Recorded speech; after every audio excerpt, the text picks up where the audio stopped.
kid. Don't ever let them get inside your head. They'll tell you what to do in life instead of everything you know that you could get. Don't let them guide your life towards regret.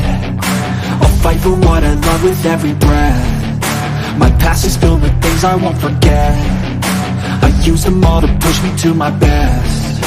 So treat the worst of times just like a test. If only I could go back in time, I'd tell myself that everything will end up alright. Just push yourself, test yourself, figure out what you like, and find your limits, don't be rigid, always work towards a prime. Surround yourself with open minds, people can change your life. A few friends with intent can help you feel alive. Find a passion, take some action, and with a little time, just be patient, make a statement, try to enjoy your life. They'll try to kick you while you're down. They wanna rise up while you drown. They wanna fill your head with doubt. They're silently scared that you'll figure it out. I'll make it look like I'm losing, won't bother hiding my bruises. And when they finally think you're wounded, then it's your chance to be ruthless.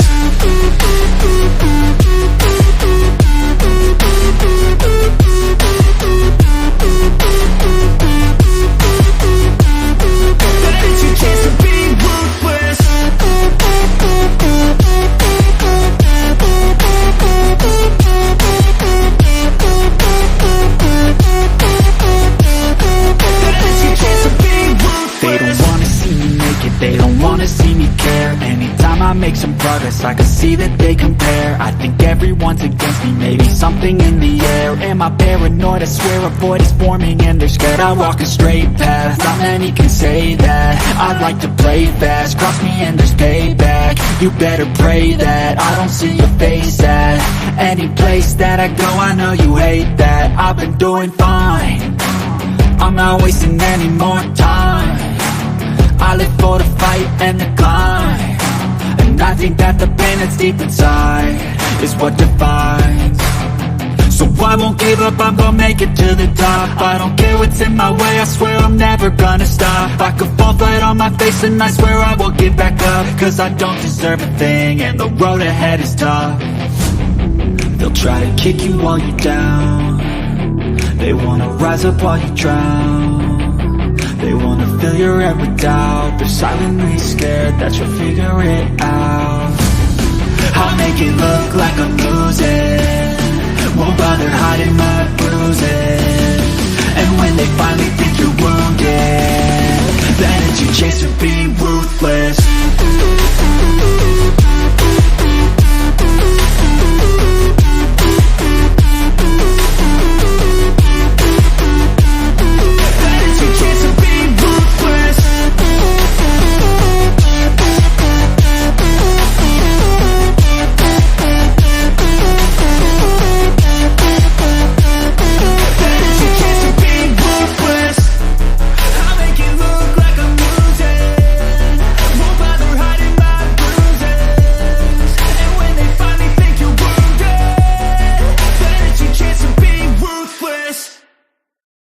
When there's nothing left but the fire in my chest and the air that fills my lungs, I'll hold my tears and trade my ears for a glimpse at kingdom come. On the other side of misery, there's a world we long to see.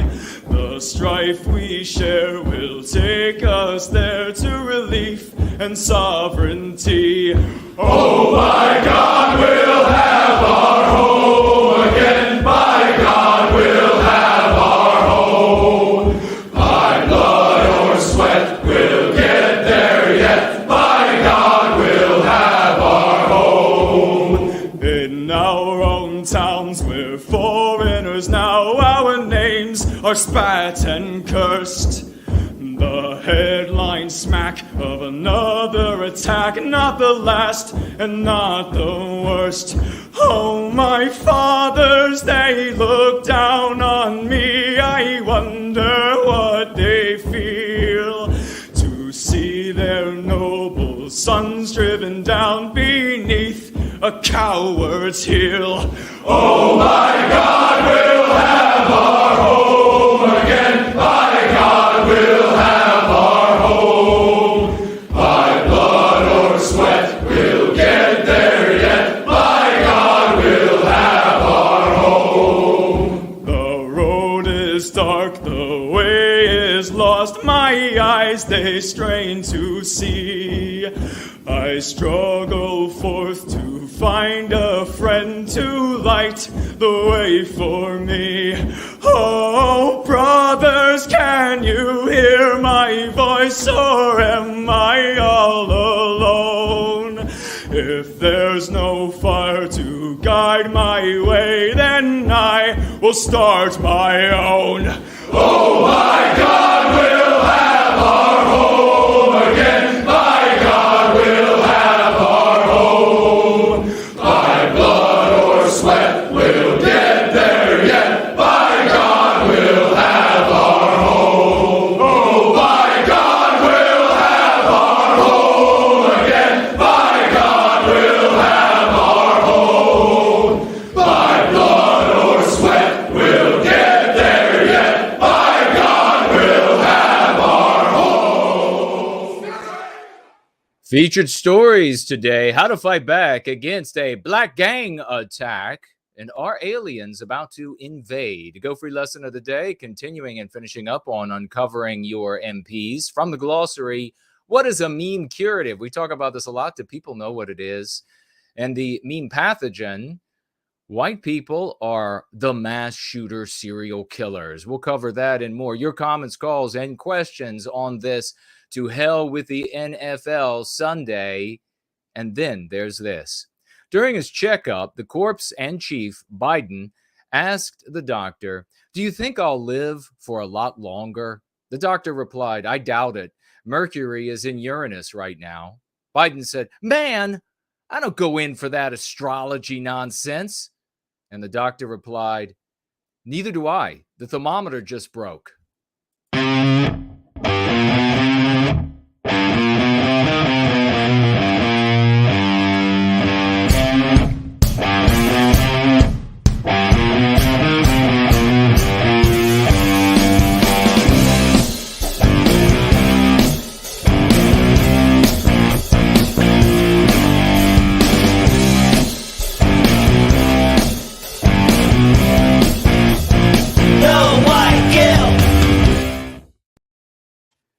And a good Sunday evening, Monday morning to all of you around planet Earth, part of that white bed of roses that circles this planet. It is 5 p.m. in the once great state of Virginia, outside of Mordor on the Potomac, as you all know very well. 7 in Sydney, 10 in London, midnight in Moscow.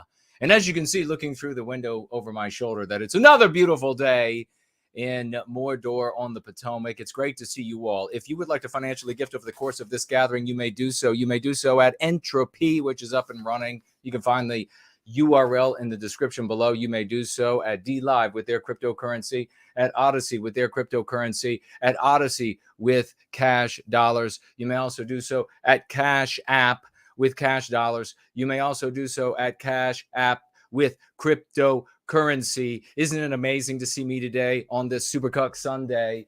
It's great to see all of you, and that is up and running as well. I see, who is it? Somebody said first time here for the live show. Welcome. Glad to have you here while it's live. While we're live, we plan to be alive for a lot longer. At least we hope so. And you may also financially gift with a cryptocurrency over the course of the gathering or over the course of the week. And when you do so, I will read out the anonymous gift when our Sunday gathering arrives. And that anonymous gift from this past week, God bless you, anonymous gifter. God bless you. Financially gifting $24.86. That's close enough. Let's get some raucous emojis, please. Let's start off with some swashbuckling emojis, the raucous emojis. The 07s are out right as we get started here today. And we're going to be getting into the swashbuckling announcements anyhow. So you better get those keys ready on your phone, tablet, keyboard, whatever it may be, on which you are pecking away at today. A big thank you to that individual. $24.86 white well-being dollars. Here, we're going to have fun today. Let all these cucks out there. I get a tweet a little bit earlier, and it's that video of the guy who's dancing up on top of a whatever, and he pulls his pants down, and he has the disease for micro penis, whatever it is. And I said, this is every white sports fan. This is every white sports fan. All of the West burning down, and you all are out there swilling beer and cheering. I don't even care if you're cheering on white athletes. It's pathetic. Get your small little pee-pee and get involved in something to change the world, because your children and their children are going to see the hellish end to Western civilization if you don't. Pull your pants up and decide to be an adult. Tuck that little pee away and decide to be an adult. Decide to be a man of the West. Not going around today at all. We're going to get started here by saying a big, because I don't know if I'll be back on Tuesday for Valentine's Day or not. But I will say today, most happy Valentine's Day to every single one of you. A big happy Valentine's Day to my great Kate. Valentine's to all of you. Great love. That's what we are about. Love, hope, and redemption to everyone out there around the world. And we're bringing our brothers and sisters back into service to white well-being, where they can make a difference in the world with their lives, where they can be better than they are, than they have seen themselves, and what they have produced over the course of their lives, thanks to the method that we employ here that contends with the psychological warfare that is waged against us, called anti-whiteism. When the moon meets your eye like a big pizza pie, that's amore. What are the rest of the words? When the world seems to shine like you've had too much wine, that's amore. Bells will ring, ting-a-ling-a-ling, ting-a-ling-a-ling, till you sing Vita Bella. I don't know the rest of the words. But a happy Valentine's Day. It's great to see you all here. And I want to say right at the very beginning, maybe we need to have some of our meme merchants out there, our meme mavens, get together over the next couple of days, make some glorious, we love the West, we love you, we love the world, white well-being, nowhiteguilt.org. I will share, you will share. It will be glorious. Thank you so much. If that could be done by our great meme mavens out there. I know we have the best here in service to white well-being. Little homosexual frogs or whatever they are, asexual frogs, sexually confused frogs, they cannot meme like we can meme. So God bless every single one of you who will jump right in. I want to say right now, a big swashbuckling. We only have a couple minutes of swashbuckling announcements here. Then we're going to be getting into how do you defend against a black gang attack? How do you defend against a black gang attack? We're going to talk about it. I happen to have been in a lot of real world fights. I know that many of you out there, or maybe some of you, go to the gym and you do that whole, I'm going to learn how to fight stuff. And I may or may not have had that sort of a training. I'll just keep that to myself. But I've been in actual fights. So I have a thing or two to share. And I know there are wonderful people in the live chat who have been in actual fights as well. And they have a thing or two to share about these things. I'll be sharing a Twitter clip that I tweeted out just the other day. And there's a second one by Lunder, just a little bit of that one because it gets very upsetting. There's a lot more there to learn. There's real world, in the moment things. And then there are sort of global meta things that you need to understand if you are going to become a man of the West, a woman of the West, and make a difference in the world. And one man of the West that we're going to celebrate right now with some 07s and raucous emojis is the great Franklin, leader of the GFC of Virginia, a true champion. He's wallpapered the state, ladies and gentlemen. If you ever wanted to take any sort of inspiration from someone in service to white well-being, especially IRL, it's the wallpaper man. Franklin has put up posters and flyers and thousands of them for white well-being. He's a true champion. But just the other day, he was over there on the Daily Wire live stream, and he financially gifted 10 white well-being dollars of his own hard-earned dollars, 10 of those white well-being dollars, just to tell folks about white well-being. And what exactly did he say? I don't know if I have the quote here, but maybe he can say in the live chat exactly what he said over there. And talks about, I think he said something about anti-whiteism, white will being a glorious champion, and we salute and love the great Franklin. Enormous. If you didn't hear about this the other day, you've got to get excited. We're not going to spend a lot of time on it, but the great Heidi and Raymond Van Buskirk, they took the Go Free method into the real world and had the success that the Go Free method of argumentation, the Go Free method of personal salvation, of personal redemption, of cleansing yourself of anti-whiteism. It succeeds everywhere in every personal scenario. And guess where people live? Even the most powerful ones, in personal scenarios. That's why if you win the personal scenario, you win the ideology, you win the organization, you win the government. It's all been figured out. We're winning everywhere we go for real victories everywhere we go, changing people's lives. Here's what happened with this great heroine, this great champion in service to white well-being, the great Heidi. She's the hero here. She took the Go Free method, the tools, and she implemented them in her life for the benefit of her white little boy, who had been given a book from school that was a required reading. And in that book, as she went through this book, reading to her little son, a little boy of the West, that we all hope will become a great man of the West in the future. She was reading to him. And in this book, it was rabidly anti-white, this book. It was about two little Asian boys. Nothing wrong with little Asian boys. We love them too. Anti-whiteism we hate. Two little Asian boys build a tent. Wonderful. They're happy. They got a little tent. And they got a little wonderful dog. The dog is a little loving dog. He's a pettable dog. Two little white boys, or a white little boy decides, going to destroy the tent that the little Asian boys built. Why did you have to make it a white little boy going to destroy the tent? Asian boys make the tent. White little boy boy's going to destroy the tent. Why? Because it's anti-whiteism.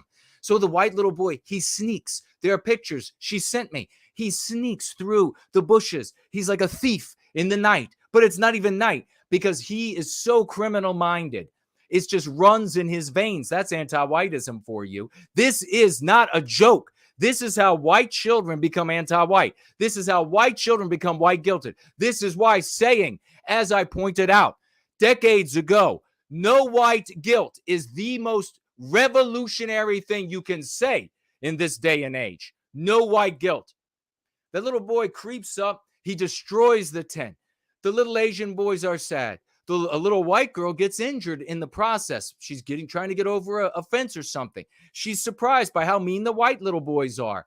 Then the Asian little boy dog comes up to give her kisses and to make her feel better. And of course, white little girls, white little boys are going to identify this dog with the Asian little boys. It's comfort, it's love, it's warmth. White little boys, evil, criminal, destroying.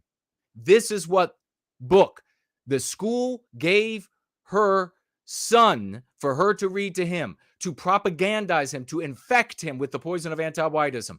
She reached out to me. I wrote a note, Jason.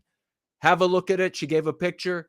It was beautifully written. She talked about anti-whiteism. She said the book was anti-white. She said there's no way she's going to read her child anything that's anti-white.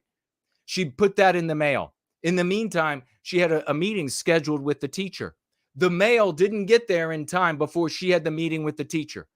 She went in there armed with the knowledge of the Go Free method of argumentation, with what I had to say in response to the letter that she had written. And she had a conversation with this teacher, and I don't know if any other admin were present as well at this. She said to them what she said in this letter. This is anti-white. They're targeting the white race. She didn't go in there talking about who the publisher is and what maniacal group might be out there. And every one of them, as soon as they're born, are guilty and evil and etc. Because she would have had her children taken away from her. Because it's immoral. Because it's stupid. Because it has nothing to do with white well-being. Which is exactly what these fools say about these other endeavors, these other approaches, these other things that are out there in the world. It has nothing to do with white well-being. She went in there armed with love and morality And this is what's happening to parents all around the Western world who reach out to me using the Go Free method, who have not been turned away from me and us by all of these efforts, by this garbage, these human waste who have been trying to get in the way of such successes. No, she went in there with love, hope, and redemption. And she said, this is not going to be done to my son. Do you know what the teacher said? It is anti-white. I'm going to pull the book from the curriculum. You may use any book you like, and I will give your son credit. I will test him on whatever book you like. That's what the teacher said. No teacher on planet Earth is going to join you with any other approach but one of morality and love. No teacher is going to join you. I cannot tell you, and I'm so sick and tired. 07s to this champion, Heidi and her husband Raymond, they did this for their little boy. God bless them that they did this for their little boy. God bless them. Prometheus, bless them. Promethean hails to them. This is truly glorious. Once again, another epic success that will be ignored by all of those who want to go out and stand with a placard and want to talk about other races of people and want to talk about how bad every innocent member is of every other group. Not a single word will be said by the doomed documenters, doomed dissectors, doomed rollers, doomed divinators. Nothing will be said because somebody has showed up with a cure, which means that those who are normally their audiences and give them money and give them sex and give them attention and praise their intelligence, you're going to have to spread it amongst yourselves or it's not going to be done.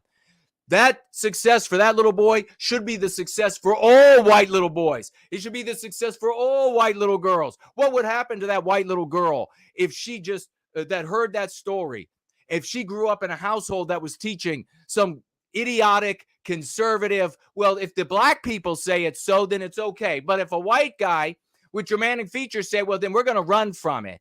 Well, how much success are they going to have? How much? I'll tell you how much. How much success are they going to have in the households where they want to blame another race of people out there? Just look, they have inordinate power. Just look, they have, so as soon as they're born, they're obviously, I'll tell you exactly how this happens. You can look into the families of these people. Those white little girls are taking non-white mates. That's what's happening in every case for generation after generation after generation. I'm going to shout until there's nothing left of my voice, and they throw soil on me to plant me forever in this earth, ashes to ashes, dust to dust, and I will come back from hell to haunt every single one of you until we reclaim our destiny for Western civilization. God bless Heidi and Raymond Van Buskirk for doing the right thing when it came to their little boy. They changed that school system for all the little boys and little girls that come thereafter. They changed the mind of that teacher for all the teachers she communicates thereafter.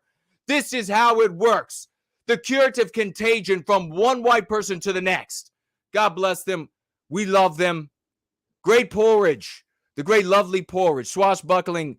Thank you to him. We're going to share later in the announcements, later in the gathering today, if you stick around for that. If you're not over there at the super cuck, if you're not there with a super cuck to watch all of these athletes get on a field, multimillionaires, while you work your ass off, spend your whole life, 10 lifetimes, never make as much as them in one season. 10 lifetimes, never have as much sex with white women as them in one season. How much of a cuck are you? No wonder your penis is that big in the video, loser. Lovely Porridge out there is not one of them. He's out there making videos, just made another one for our children. Another one of these Meet Your People videos. We're going to show you a preview for that a little bit later in the gathering. Stick around. You're going to want to follow Lovely Porridge. You're going to want to spread what he's doing because he is intelligent. He is a man of the West. He deserves to be followed. And if you're not following him, go to hell and wait for me there. I also want to share, and this will be the final thing, and we're going to get on, I think, to the featured fight night, how to defend yourselves. The great Anthony, as far as I know, brand new, of the GFC of Virginia, has made a video. I shared that video on Twitter. I will share that video also along with Lovely Porridge's video a little later in the gathering during the normal announcement section of the gathering. He did more than that. I'm only going to show you a couple here. I will show you more later in the gathering. Get out your raucous emojis. Get out your 07s for these champions. Check these things out. A giant box load. A giant box load. We will probably end up, to some degree, shape, or form, making all these different shirts and the slogans. They're wonderful. There is a giant box full of this champion have made. We're going to find out which ones want to be purchased. We will make those available probably over at NoWhiteGuiltCollectibles.com, NoWhiteGuiltCollectibles.com. And because I feel like it, we're going to go to a 20-second break to say, if you don't like what we're doing here, you can go free yourself.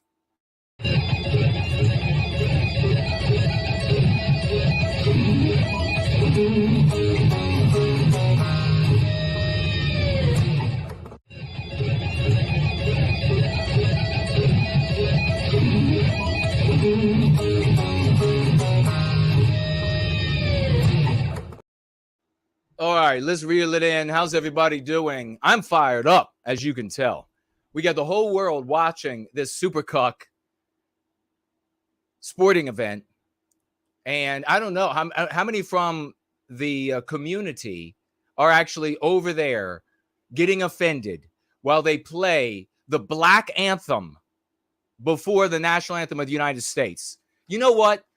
The Black Anthem. Fucking to hell. I am so sick and tired of this anti-whiteism.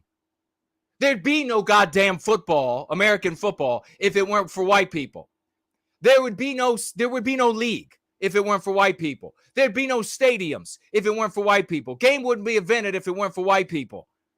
Electricity pumping through the lights and the TVs and everything if it weren't for white people. And yet we, white people, have to be bludgeoned with white guilt, have to be bludgeoned with anti-whiteism, feel more guilt. And now turn over millions and hundreds of millions of dollars to wonderful athletes out on the field, many of whom are black, wonderful athletes out on the field.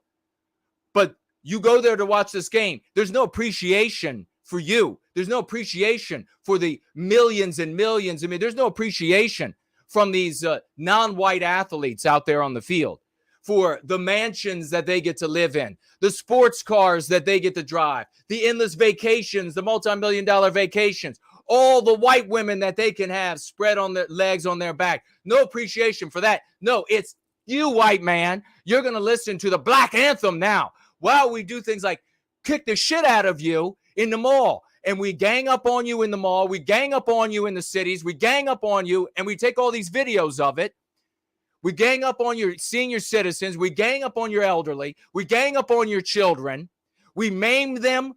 We lame them. We kill them with these attacks, with these sucker punches. No appreciation. But you're going to watch the Black Anthem out there.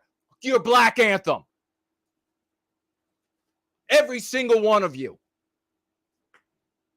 The day's going to have to come. Once everybody's gone from the stadium and nobody can be hurt, that the stadium has to be, I don't know, maybe properly demolition. They will go in there and they will put the explosives like they're supposed to properly conduct a demolition, and they will fold it in nicely, and then trucks will go up and they will sweep it up with the trucks and the buckets, and they will drag it away, and they will say, all right, no more white inventions, no more white participation. Now play your fucking football.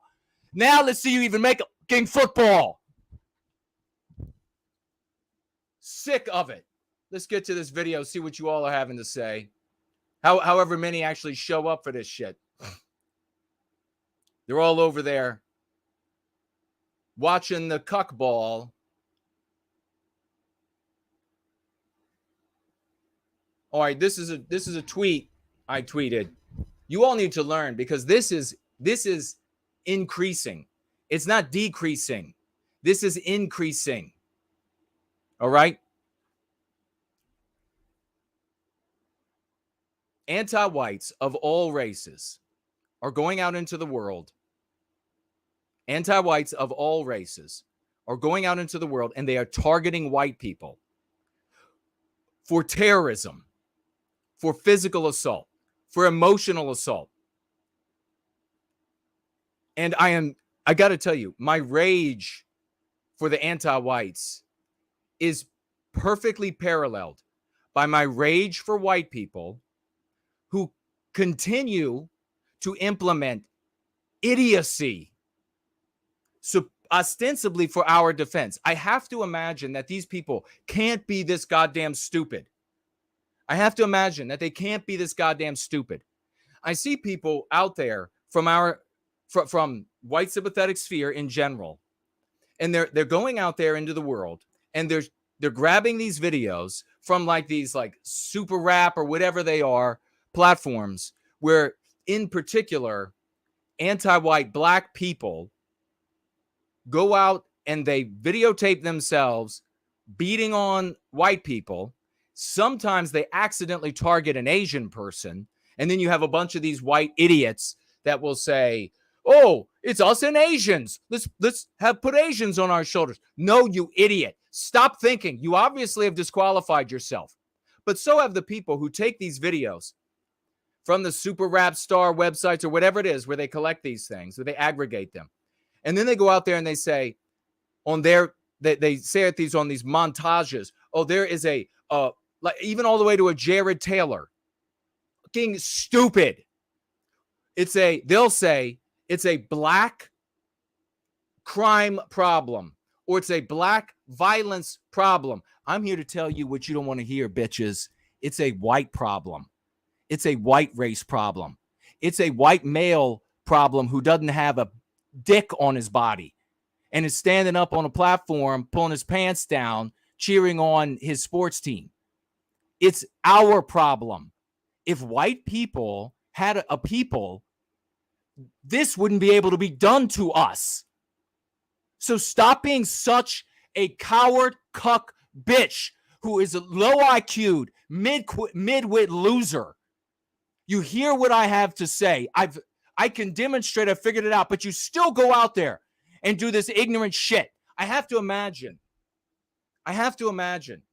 that you are actually a radical anti-white to go out there and keep making videos about saying it's a black race problem. First of all, dipshit, this country, just the United States, is full of white people that know good black people, that know innocent black people who don't engage in any of this shit. Do you got it? Who are you talking to, you imbecile? Are you is your head so far up your ass that you talk to no one but the people who already agree with you, the 5 who already agree with you? The whole country is full of white folk who know good black people. You're not going to reach a soul. And that's why you haven't been reaching a soul for generation after generation after generation. There are absolutely anti-white blacks, just like there are anti-white white people, like your mother was, apparently. The problem is the white race. You want to take these videos, you want to collect just a bunch of black videos of black people attacking white people, title it, "We've got a white people problem." The problem is that when anti-whites of any race show up and they want to terrorize a white person, the majority of white people, and I can speak from experience, unlike you, unlike you, because I got in fights where I was with anti-whites, non-white, where I was surrounded by white people who could have come to my aid and didn't do shit. So was it the problem of the anti-white non-whites, or is it a problem of the white pussies like you? Is it a problem of the white dumbasses that won't listen to me? Somebody who's got it right. Is that the problem? That is the problem. All the white people just watching. I start off my book, Born Guilty, with a scene in Washington, D.C., where a handful of anti-white blacks were getting ready And they had already semi-started a full-on attack. A handful of them, and it probably would have increased to the total mob that was watching on a single white guy. I was the only white person willing to do something. How much do you want to bet? Risking life and limb. How much do you want to bet that the people who want to make the endless videos and have their Twitter sub count skyrocket, tripling my Twitter follower base, how much do you want to bet them that they would do nothing? How much do you want to bet? Why the fuck are you following them? Do they got it right? They don't know what they're talking about. They want to try to rewrite the stuff that we're doing here that works. Fuck them. I was the only one willing to do something. I had to be brave. I had to be smart. I had to understand the lay of the land. And that is what I'm going to communicate to you over the next 30 minutes or so of what you might have to do when confronted with this. You might be alone. You might be with a lady friend. The guy in this video, I don't know if he was with a male. I'm guessing he was with his wife. And he's pretty old. And therefore I'm guessing his wife was pretty old. I'm guessing that she will live with the terror for the rest of her life. He made some big errors. Where were the white people? It's a white person problem. I think if you meet somebody, if you meet a white person in this white sympathetic sphere, you give them one opportunity to get it right. That this is a white people problem. It's not a black people problem. It's not a Jewish people problem. It's a white people problem. And if they say, no, I don't think so. I think it's a white, I still think it's a black people or a Jewish people or whatever people problem, lay their ass right out. We're going to need, you know what they talk about having to be, there are plenty out there who talk about having to be aggressive. And you know where the aggressiveness has to take place? You know where the dominance has to take place? Within our own community. The intelligent and courageous have to take the leadership away from the moronic and thuggish. Period. And God damn it, if I got to march through that hell, through that perdition by myself, I know I won't have to, because I know that there are champions who have come to this endeavor because it was in their hearts before they even knew who I was. It was already inside of them. They were already hearing the voice of the Spirit of the West. And they saw this and it resonated with them. And that's why they're here today. But if I had to march through that shit alone, that gauntlet alone, I would. And that's a real gauntlet. Not this, you're going to take on the anti-whites at some point. You don't, all of these big talkers never do shit. So let's get it right. Here you have these anti-white thugs show up saying, don't call us thugs. While these anti-white thug bastards act like thugs. I've handled these types before. Bad move by the white man, letting them get close enough to strike and turning his back on them. A single sucker punch could kill him. Time for change is what I wrote. Let's have a look at this. Don't call us thugs, though. Don't call us thugs. Tell me if you can hear it. Don't call us thugs. I'll call you. I didn't drink your drink. And we'll back it up. Can you hear that?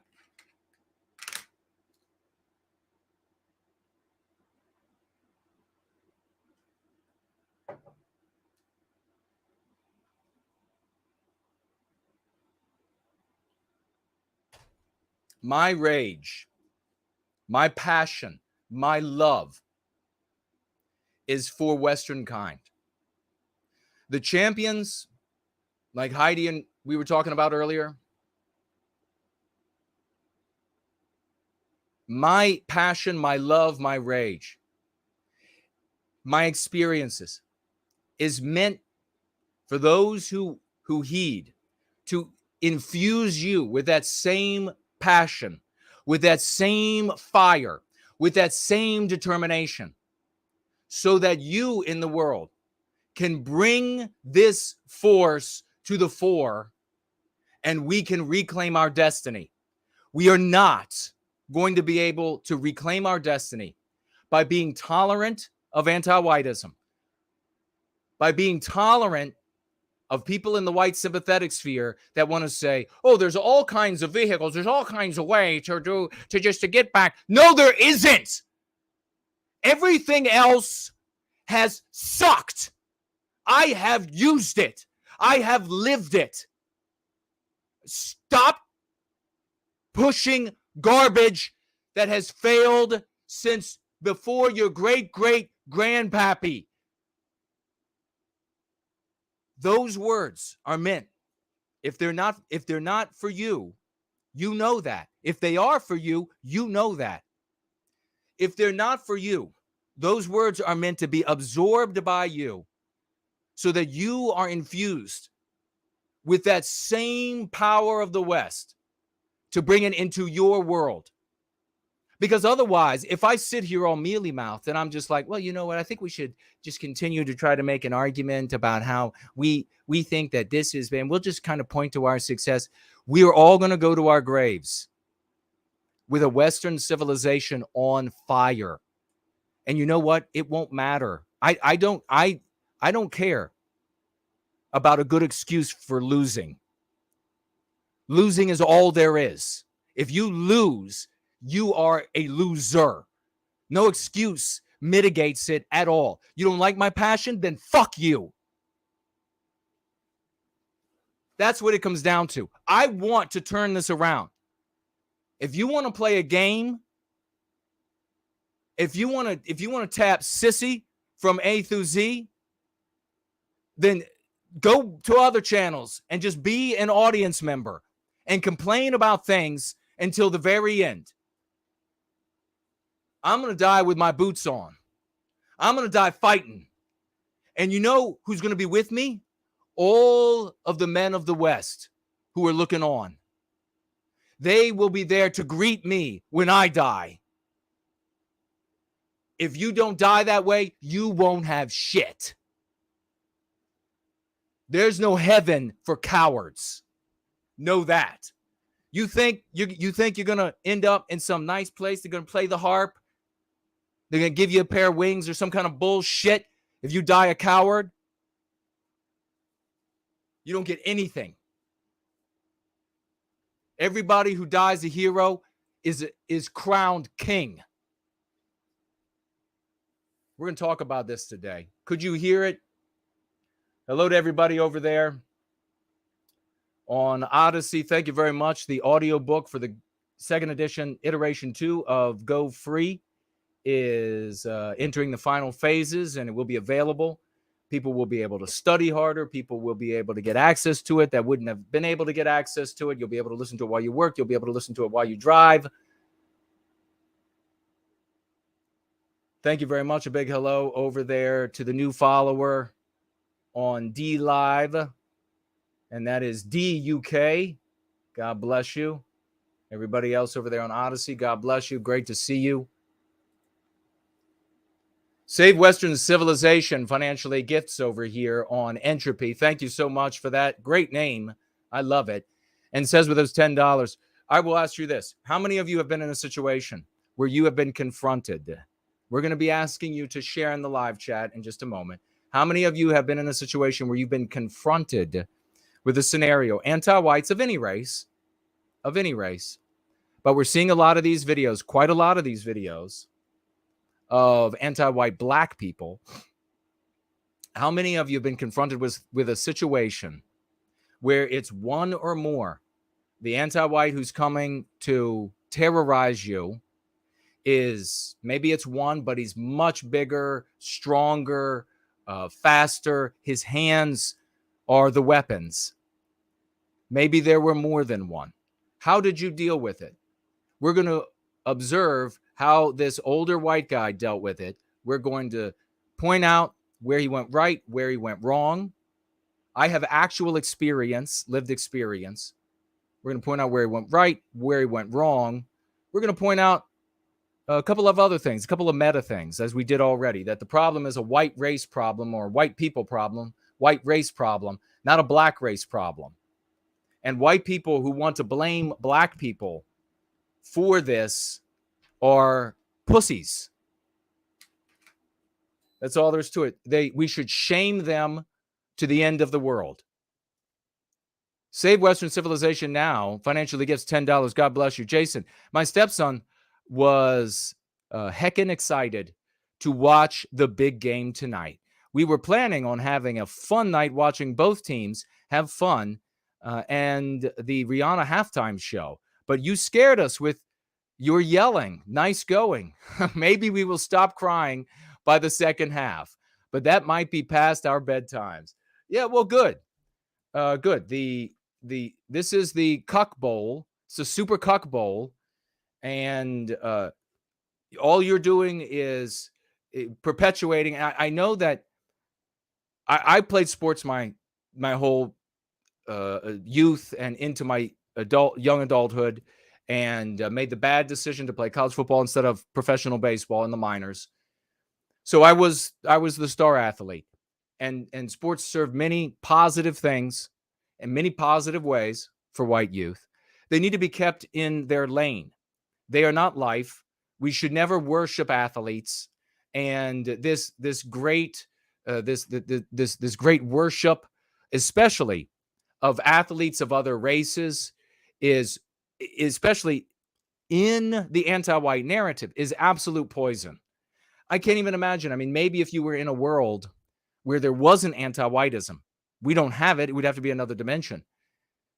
It would be okay to take a non-white athlete and have their poster on the wall. So I really admire the work he's done. I've talked about non-white athletes. I took that I looked up to and that I saw did positive things on the field of the different games that I played. Mel Gray, I've talked about kickoff return. I specialized in that. That's what he did. I've talked about that.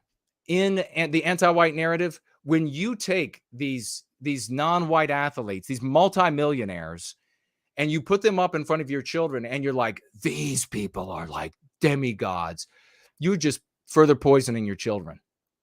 So you're gonna listen through this black anthem, and you're gonna suffer through the anti-white commercials. You know they're gonna be heinous. But instead of so many folks, thank you for the financial gift, and I hope that you can keep sports in its lane. Unfortunately, these anti-white ads will come out, and instead of coming here to actually have these things broken down in a way that benefits you, the vast majority of people are going to go to channels where they're going to doom document and say, could you imagine if I know my great-great-grandpappy used to say this as well, but could you imagine if they said white people were all perfect like they do for non-white people in this commercial? Golly. And then everybody in the audience, gosh, I can't tell you. I mean, maybe it is an intelligence thing. Over all the years, the IRL meetings going to endless, one after the other, after the other, after the other, and these people standing up. And they're like, I got my packet of papers of all that's terrible in the world. Look, I got a packet of papers, and let me just, can you believe it? Look at the double standards. Look at the hypocrisy. And I'm like, enough. Does anybody want to do anything? And it's like crickets.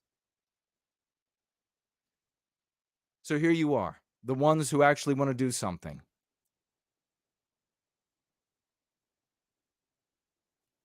Let's do something. This white man, let me look and see if you all could hear. I'll look back.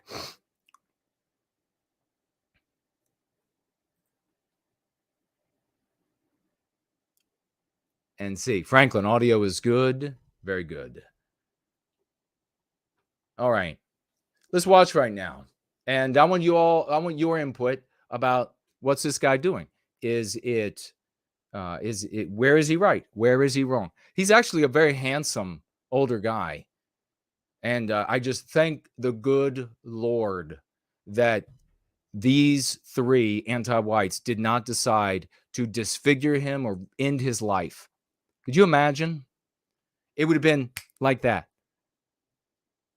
You have no idea how hard a grown man can hit another man or woman or child. You have no idea unless you've seen that at least once in person. You have no idea. They could absolutely cave in his eye orbit, his cheekbone, his jaw. He has these beautiful teeth. They're probably dentures. It would have destroyed them. Thank God. So let's watch. Nobody thinks. And then what about his poor wife? Okay, let's watch. So to set the stage, I don't know any more than perhaps you all know. They appear to be at a restaurant. They're in the seating that's outdoors. I don't know if they're actually outside or if they're just outside the restaurant. He appears to have a jacket on, so it might be that they are indeed outside. They could be outside the restaurant, but still in a covered structure, if you follow me, right? It could be a covered structure that is climate controlled, or it could be one that's not climate controlled. I'm just trying to set the table because this is not some kind of a weird place, right? He didn't go down to like every white person in America and probably many around the world. We all know about Compton because we all had to have that garbage shoved down our throat over the course of our entire lives. I don't get to live mine over again, by the way. This is the only one I get. Getting ruined by anti-whiteism. I should have never heard about anything called Compton. I don't give a fuck about the hell that they create for themselves there. It's their faults. Fuck them. All right?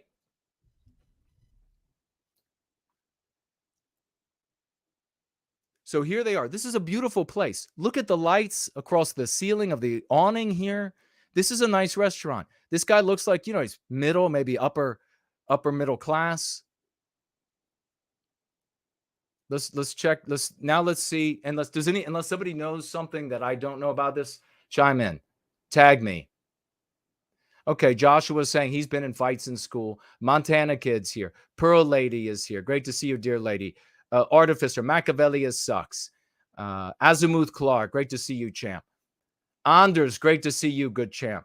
Wonderful. Ivan is here. Wonderful to see you. Okay, I don't see anybody tagging me with any more information. Alex is here. Third positionist is here. Fanatic is here. Great to see you. All right, let's do this. Don't call us thugs, though. Don't call. Okay, so this man is getting up from his seat, and we hear the anti-white who's holding the telephone doing this videotaping here. Don't call us thugs. Now, this white man's dinner partner is already gone. So there was some sort of altercation, and we all know that it did not start with the older white guy and his dinner partner, probably his wife. We all know that they did not see these three upstanding anti-white black youths walking by and decide, hey, you know what? Let's taunt them, right? Anybody saying that is a goddamn liar. And it's total nonsense. In fact, what we know that ends up happening is that a lot of these particular anti-whites will go out into the public because they want to get the most likes on their videos. This is my opinion about why they do this. They go out, they antagonize a white person or people to get them to respond in some way. Ridiculous, aggressive, scared. They take the video, they upload the video. The more obscene, the more ridiculous, the more violent the videos on these different websites, the more views. The more views, the more acclaim for the account holder. It's like anywhere else. So whereas like I try to make a great argument, have great successes in service to white well-being, to try to get more people to come in and participate in this battle against anti-whiteism, the great evil of our age. These individuals, malicious malefactors, underhanded lowlifes, whatever they are, they go out and they think, we'll antagonize some white people. We'll get them to respond in some way, make fun of them. You've seen these videos on these websites. I've seen these videos where it's everything from like this very aggressive antagonism. So you need to be aware that this happens in case it happens to you, because the good part of town is not safe anymore. The good part of town where you're going to take your honey is not a sure thing to not have something like this happen anymore. These people, they want to get their videos.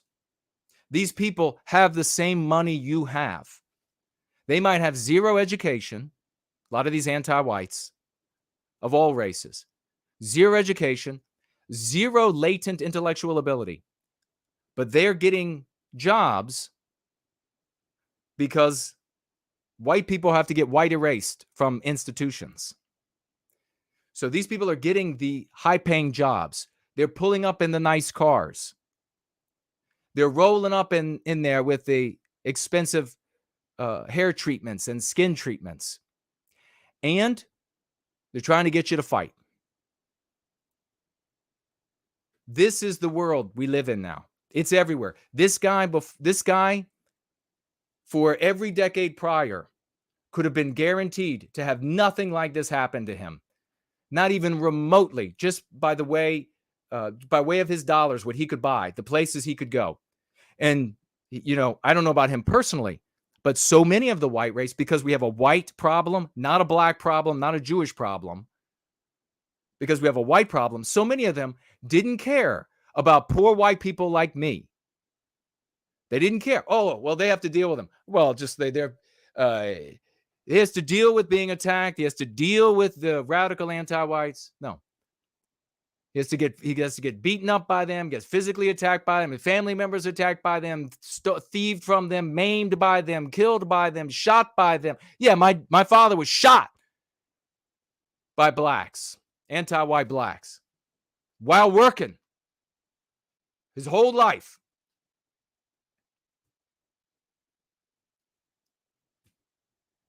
You just have to deal with them. I got money that can take me away from it. We got a white people problem.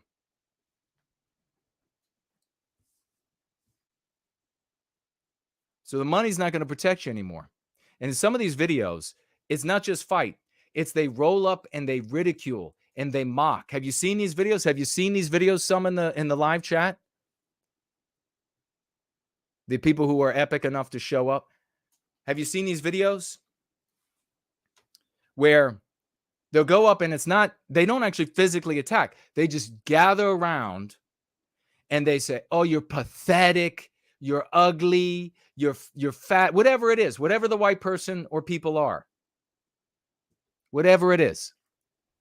And then they go and they post it. They laugh. They think it's great. Saw a video of a family trying to get out of a mall. White, normal family, middle class, maybe middle upper class, mother, father, son, daughter. Nothing is sacred anymore in the West. Family in the mall. And a whole slew of anti-whites. And to the chagrin of some of these who just want to blame the black race, there were other non-white anti-whites there. I don't know if there were any white anti-whites in the crowd pursuing the white family. But it wasn't just black anti-whites. And the father and son, they end up getting brutalized. If I had that video, maybe we'll break that one down.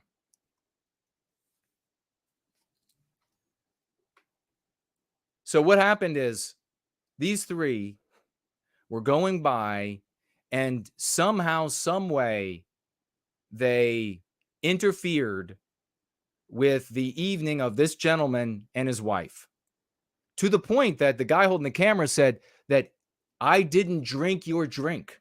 So what did they actually do? Did they crowd around the table? I don't know. Who drank his drink?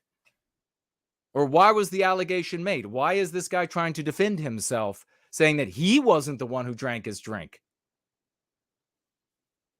So what happened here?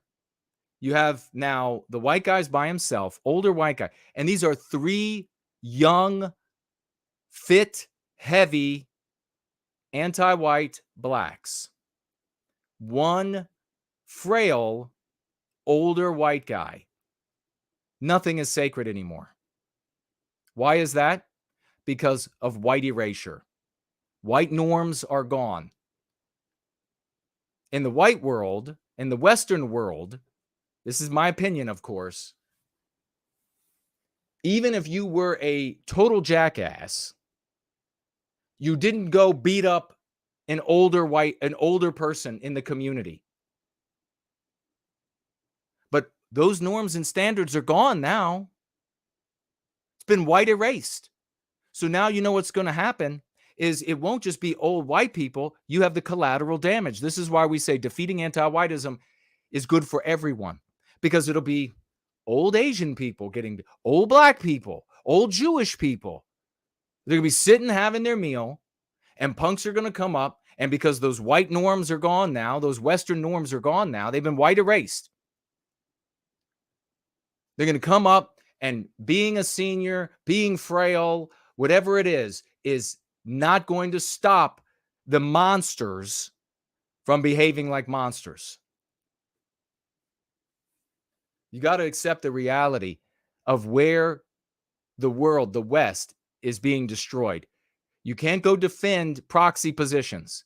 You can't go say you're going to push back against these incremental taking of First Amendment or freedom of association, whatever it might be. You have to push back where we have been defeated. So the wife is gone. The dinner partner is gone. This guy has obviously now just stood up from his chair. So let's see. Maybe he had gone to the bathroom and he comes back out and they were harassing the wife or whatever. Who knows? The table is now set. Don't call us thugs. I'll call you. I didn't drink your drink. Don't call. There he says, I didn't drink your drink. And they're saying, don't call us thugs, as though they have a right to tell this guy what he can or cannot say. They obviously engaged him with the threat of violence if he does not say or not say what they want him to say or not say. Can you imagine that? So we have this guy in this light blue shirt in the background. Do you see that guy? Who is he to this scene? Who do you think? Is this a white guy who is observing this? He sees an older person that's being harassed by these 3 heavy, fit, anti-white thug bastards. And he thinks, oh my God, I've got to do something. Is this a white guy doing the right thing? Or is this a restaurant worker? I ask if he's a restaurant worker because in a little bit you see this mealy-mouthed, noodle-looking guy that comes out and then tells the guy in the light blue shirt, this mealy-mouthed guy that comes out clearly appears to be a manager at the restaurant. He tells the guy in the light blue shirt, go away. And he does. So that makes me think he must be a customer. That absolutely makes me think he must be a customer. Maybe I'll tell you all a couple of fight stories tonight for the ones who are worthy, and then I'll delete the stream. And then everybody else can just go off because they don't deserve to see what they decided they were going to watch the cuck bowl for. They were going to go be super cucks. But when I was a child, and I'll just allude to this now and maybe we'll get back to it. When I was a child, I mean, like 8, my father took me and my best friend out into the city to see everybody in their costumes, we ended up at, I think it was a Denny's. It was a Denny's. And then there was a brawl between blacks and Hispanics in the restaurant. And my father handled it the way a man of the West handles it. Sorry that y'all didn't get a man like that. Some of you did. And you know exactly what I'm talking about. But why would this white guy walk away if he's just a customer with a manager saying, "Well, get out of here"? So he might be a worker, but let's watch. Well, let's see what you all are saying. There's the great Brand Danger. Save Western Civilization Now. Art Acrobats. The wonderful and sublime Elaine Sabatino. Sky Cloud is with us. There's the great Yiz, the Unifier. Time Traveler is here. Roger is here. Katie Lake is here.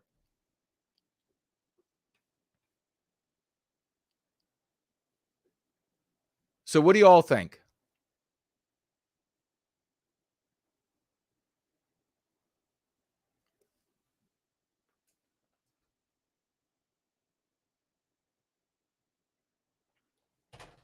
Mr. Gen Xer doesn't understand that you don't talk to me that way. You ask. I'm going over this video. You ask. You politely ask me. You come into my house, you give me respect. You talk to me like that out in the real world, and you'll be waking up eating through a straw.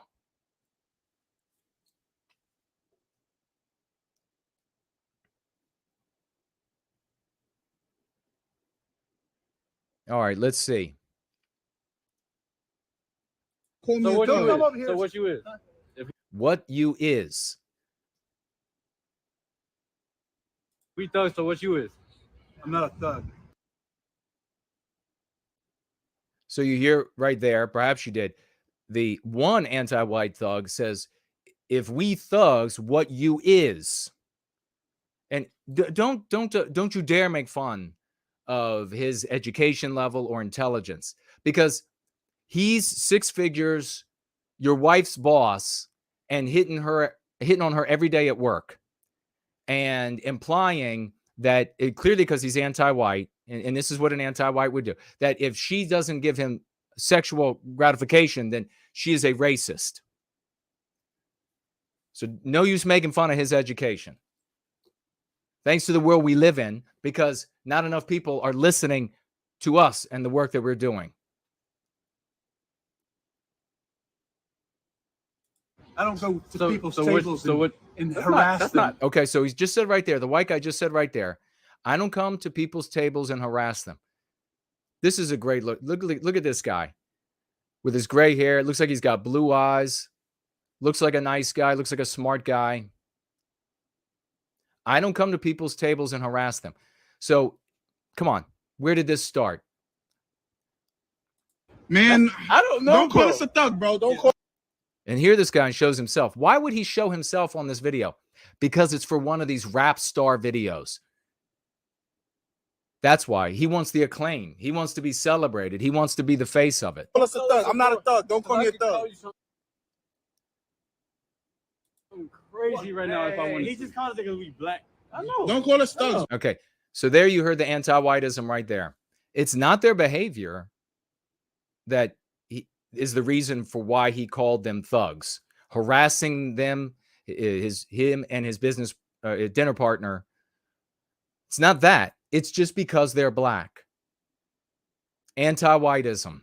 If you don't have the psychological defense for this, then you fall right into the trap. And you see that this poor guy doesn't have the go-free method of argumentation and makes a very poor decision of a response to these people because they're setting him up.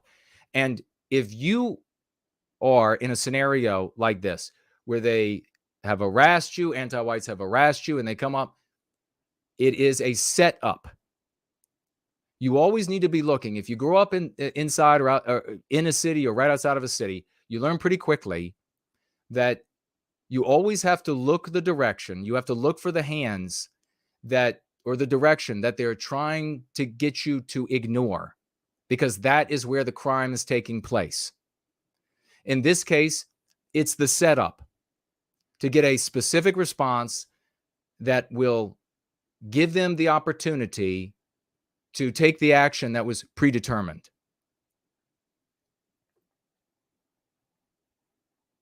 And so you can see the first Lordy Sparky says here, absolutely. Fernald says here, absolutely. Never, ever turn your back on anti-whites. Never. I cannot tell you, for those who aren't even, who haven't even been in a fight or around a fight, there's been so many videos out there now. Remember the guy from, I guess he was one of the Proud Boys, poor soul. And he went out to one of these, when they were burning the cities down, these anti-white terror troops. And he went out there, he was going to be a real tough. Forget about this idea that you get from movie physics. Hollywood physics is fake. One man does not go out and fight dozens. That's bullshit. Get that out of your head. That is Hollywood physics. And the guy goes out there and he's going to fight and he's going to put people in their place. And he walks with his chest out and he pushes a bunch of people off. And while he's like looking at them, the guy's in shape and all, while he's looking at them, there were actually a number of videos. So maybe you won't even remember the one I'm talking about that were like this.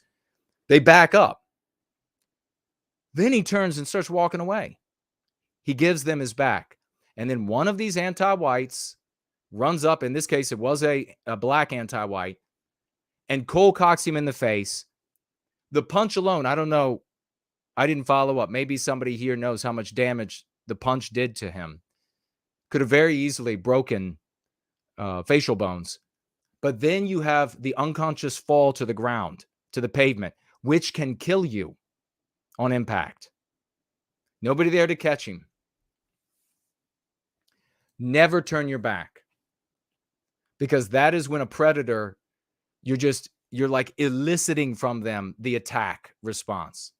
Never turn your back. This is a demonstration of idiotic bravado that comes out of watching too many goddamn Western movies, where you're so tough, you're just going to turn your back and they can't do anything. The problem is that in the movies, it's all scripted. You, as you learn here with the Go Free method, that your subconscious mind has absorbed those scenarios as though they're real. So you think, obviously, all of these people think, all of these videos, and the people you've seen in person this happened to, that you could just turn your back, because in the movies, and that's what your brain thinks, the brain you live by 90% of the time, thinks that's the real world, that you can turn your back on them. Never turn your back.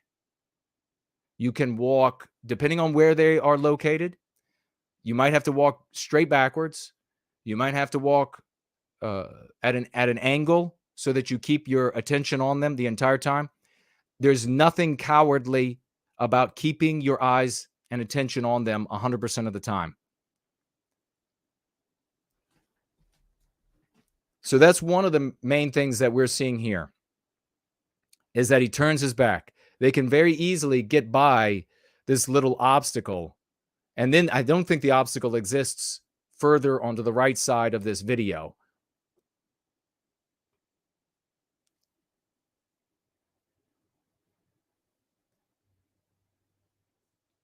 Metalhead Forever talks about and it's a meme pathogen to call it a game, because it diminishes it. These terroristic physical attacks on white people. Yes, I've seen it. Don't call us stuff. Okay, you see this white guy in the blue top. I don't know. What do you think he is? Do you think he's like potentially a hero? Do you think he's trying to be, or is he a waiter? Or is he somebody else on the staff? Why is he able to be turned away? Has boots on? Is this in Texas or one of the surrounding states?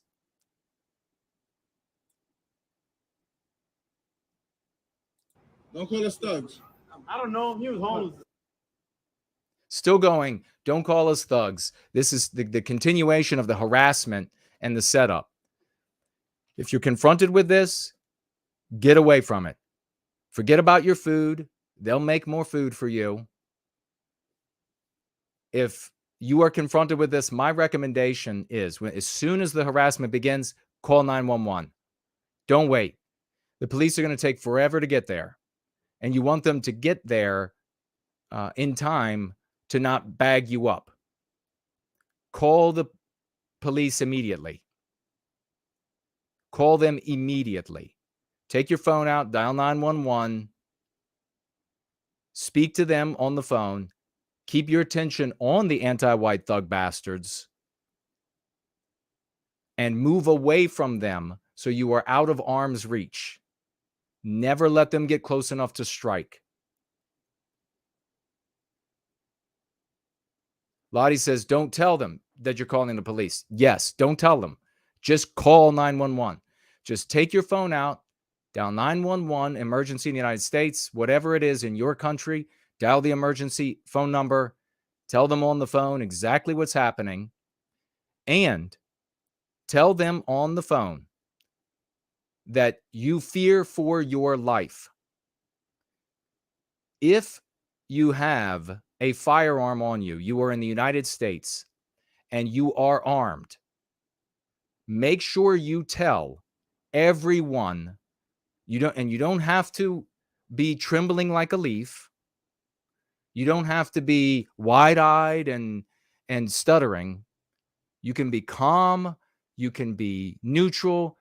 Honestly, where you are honestly afraid for your life, make sure you tell everyone, including the anti-white thug bastards, that you are afraid for your life. Say it numerous times.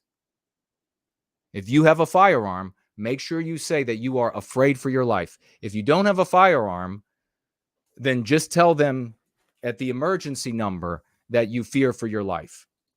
Now, if you are watching this happen to someone else, call 911, call emergency.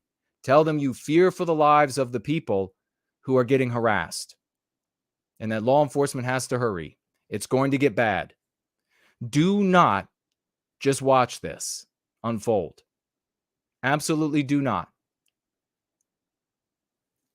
Now, my recommendations here are going to be the realistic recommendations that are going to be able to work for everyone. Some of you will have read what I did in DC with that country boy who was getting surrounded. And that's not obviously what I'm going to recommend for folks, because you have to be in shape, you have to be able to fight, you have to be very fast, you have to be, etc. Call 911, call emergency, say you fear for the lives of yourself or the people that you are watching this happen to.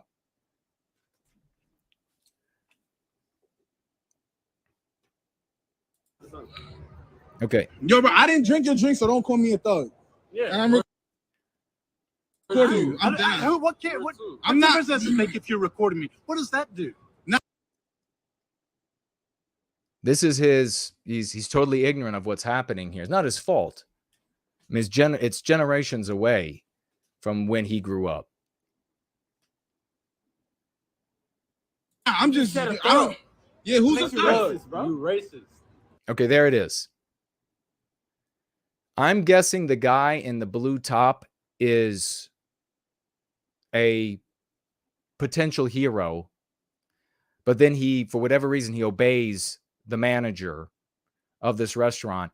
And when he does, things get worse. The moment he walks away, does that give you a clue of what the problem is? Is the problem a black race problem, or is the problem a white race problem?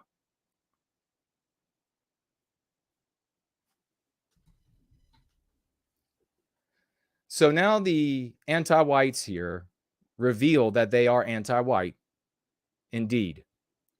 And what have I told you about anti-whites?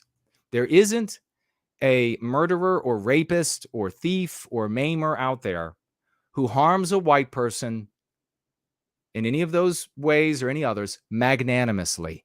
None of them say, oh, it was just a rape. It had nothing to do with everything that I've been taught about the white race and how they raped my people and they're raping my people and they're living off of my people. Every single victimization of a white person is done as to one degree or another, greater or less, as a consequence of anti-whiteism.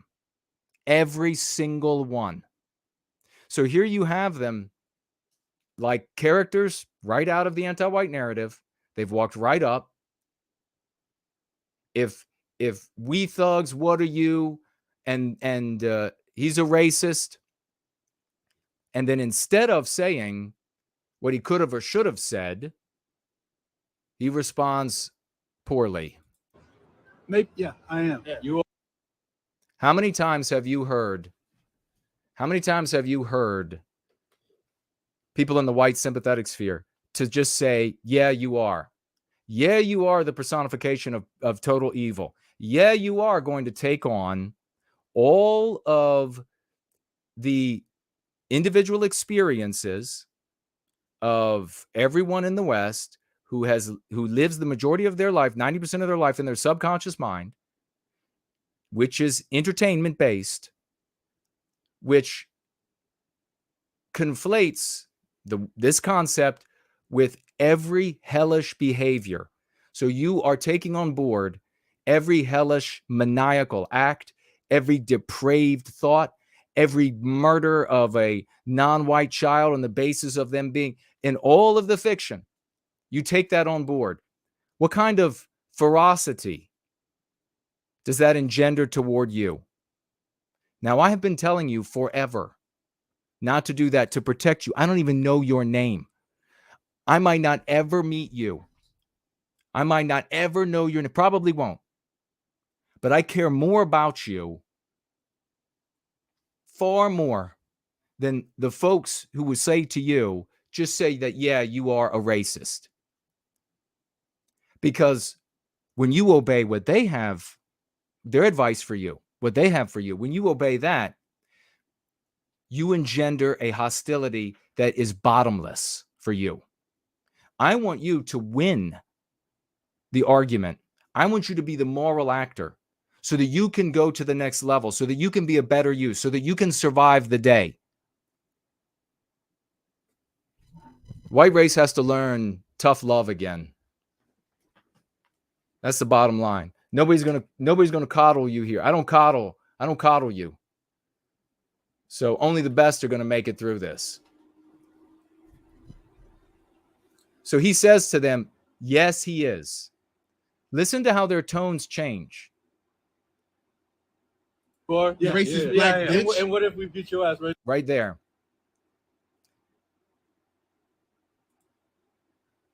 Bitch. And what if we beat your ass right now? You won't. Yeah, who's Makes a you thug? racist, bro. You racist. Maybe, yeah, I am. Yeah. You are.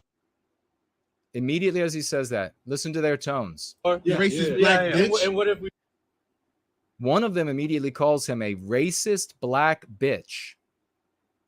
Now, of course, the black part is just like rote memory, and it's just conversation he has with. So he's obviously not claiming that the guy is black.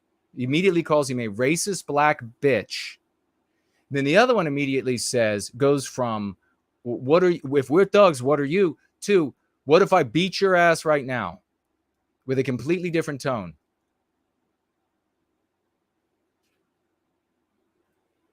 Brand Danger says, what should he say? In that scenario, again, right there you see, thank you for the question. He's gotten too close because he's within arm's reach. I'm going to tell you, no matter how tough you think you are, white guy, a person who is within arm's reach can sucker punch you before you are aware of it happening. And in a real world fight, it's not the best fighter who wins. It's the person who gets hurt first loses. I'm going to say it again. This is the biggest piece of advice Give all of your boys of the West who are growing up in your care, nephews, grandsons, sons, these to-be men of the West, in a real world fight. You call it a street fight, whatever. It's not a sport. It's not the best fighter who wins. 99 out of 100 times, it's not the best fighter who wins. It's the person who gets hurt first loses. Because there's nothing stopping the assailant from pouring it on at that point. So this older white guy, made a huge error again. He turned his back on them, massive error. Got within striking distance, even sticking his chin out at them.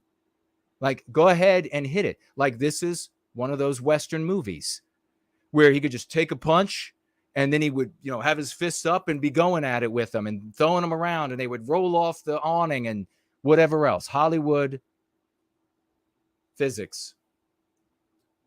He would never wake up. He might never wake up. And if he did, and when he did, if he woke up, it would be in the hospital and he would be broke up real bad, maybe blinded. Who knows? For what? People's whole lives are changed this quickly. So number one, don't get within striking distance. Here it is again. Always move away from them. Don't run away. Don't turn your back. Only run if there's plenty of room for you to run and you have a destination that you can get to and you'll be safe before they can get to you. But remember, they're faster than you. Very few of you out there are going to be fast like I was fast at running. They are faster than you. They will cover ground like it's unimaginable for you. So keep your eyes on them. Move away from them. Abandon whatever you have to. If it's dinner, if it's whatever, move away from it. And what this guy could say to completely undermine what they're trying to do here is to say, when they say you're racist to him, is for him to tell them, so many ways that you could do this, that they are anti-white. You're anti-white. Why do you got to bother me? Go about your business. Stop being so anti-white. They would immediately, like professors, like rhetoricians, anti-white rhetoricians, they would immediately fall into, I ain't anti-white. I ain't anti-white. Yes, you are. You can control the conversation that way. Because here you can see that a conversation that I guess I could say like the moment or the phase is in the conversation phase, the argument phase. You can immediately turn this around on them that they are anti-white. So they say to you, well, yeah, I'm anti-white because X, Y, or Z. They still don't have the ammunition that you can see visibly and orally changed them. You can hear now the justification. They know inside the anti-white narrative that they can maim you if you use a prohibited word in the anti-white narrative. And then you coming onto these different forums and saying it's not fair. The judge let them off, or they weren't even arrested because I said a word. And then you have a bunch of idiots, a bunch of drooling idiots that are like, oh, it's terrible. You can't say even a word. It won't matter. It won't get your teeth back. It won't get your jaw back. It won't take away the months of pain and rehabilitation. You won't have justice. You'll live with the nightmares. Immediately throw them off their game by saying, don't be so anti-white. You could, if you're really agile of mind, you could say, is this how school taught you to be anti-white? School teach you this? You've changed their minds, completely changing their course from the predetermined course and outcome where they wanted to arrive at. Change the subject, move away from them while changing the subject. And then, just as an aside, while Once they move away, once they move on, don't go back and sit with your back facing the direction they came from. Now would be the time. You got to change your seat. You got to get someplace else in that restaurant, someplace inside where you as the man can put your back against the wall and look out over the expanse in front of you so that if they come in, you'll see it. Am I resonating? Let me get a hoorah.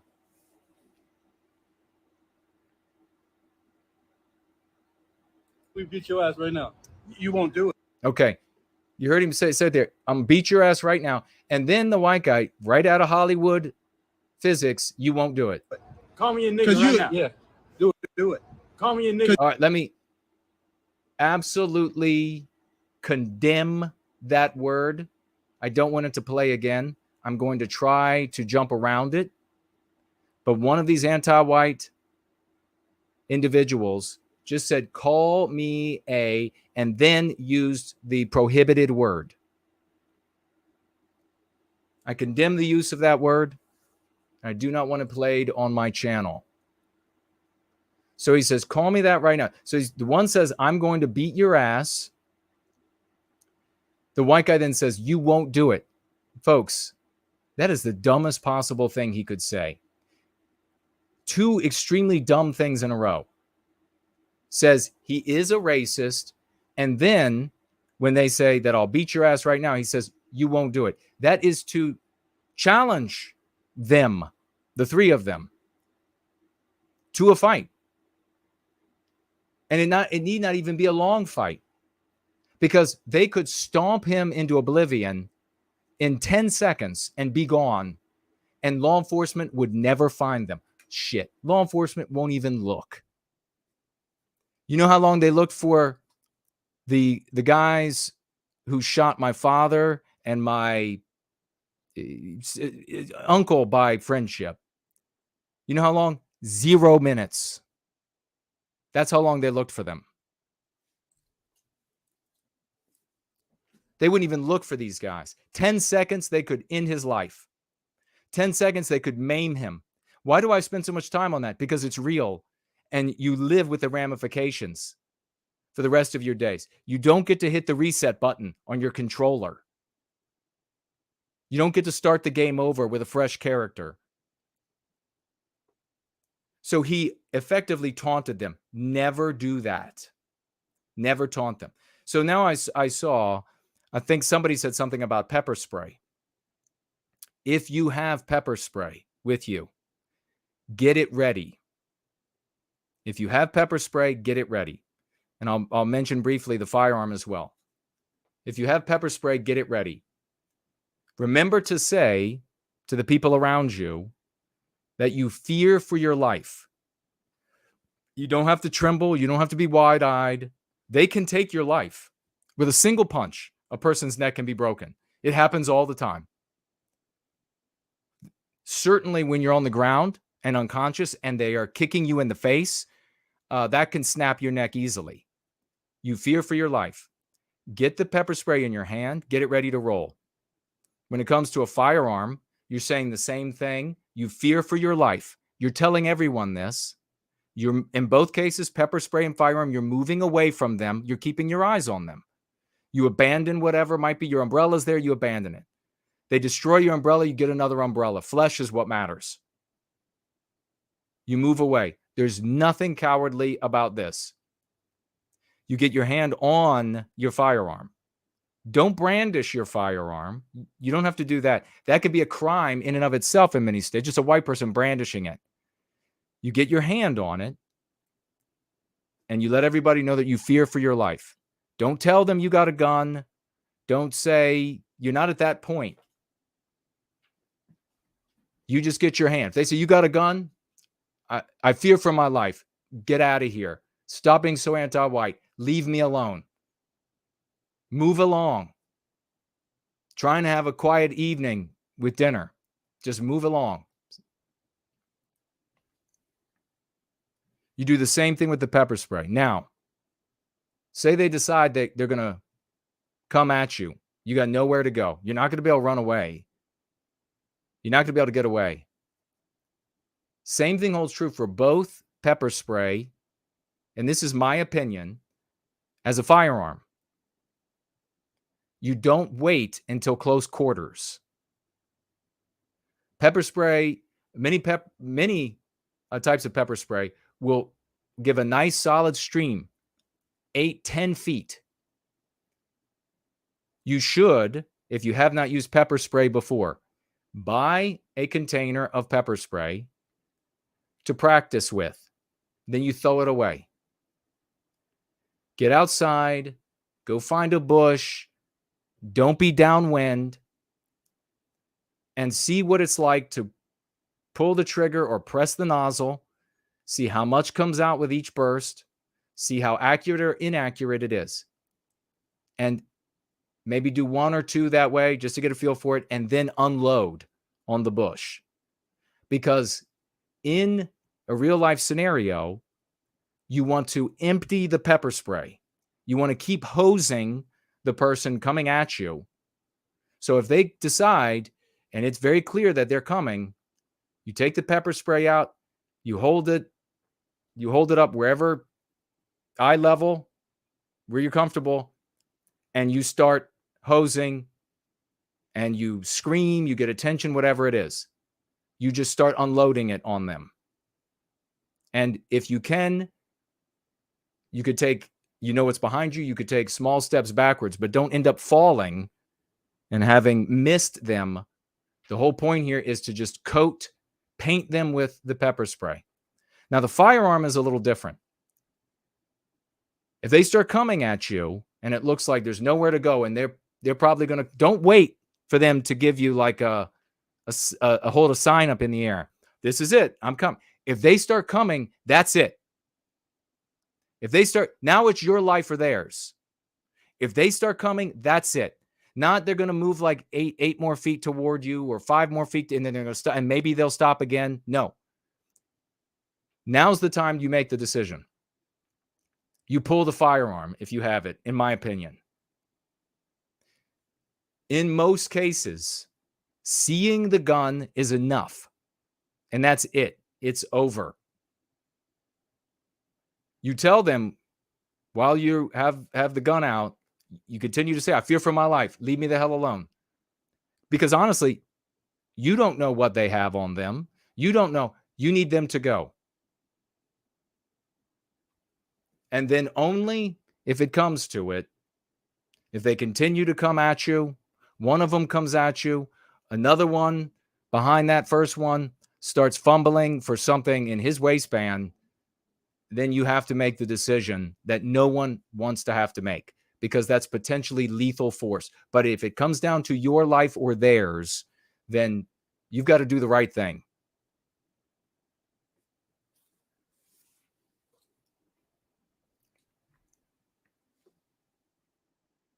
Let's continue. Yeah, do it. Call me a nigga right now. I apologize for that. This is not me. That's them saying this.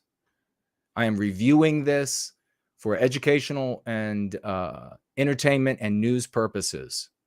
Oh, bro, I'll beat your ass myself. Here, hold it. So here you hear it ramping up. I'll beat your ass right now. And this guy's continuing to smile. Now here's your little mealy-mouthed nothing that causes this to get even worse. Because now look over his shoulder. There's the guy in the light blue shirt, the big guy, walking away. That emboldens these 3 anti-whites. So do we have a black race problem or a white race problem? Do it. Call me a nigga right now. Do it. Look at this. Do it. Call me a nigga right now. Now this is if it's one thing to watch this, it's very different to be experiencing it. It can be, your adrenaline will be pumping. It's scary. It is, it happens in, these moments happen in like snapshots. And so it's disorienting to a degree. Do it. Do it. What you gonna Now look at these 2. This was probably the plan all along, that these two would start throwing the punches. Do it. Do it. You just call me your thug. So what the fuck you gonna do now? And there you have it. He called me what the white guy actually said.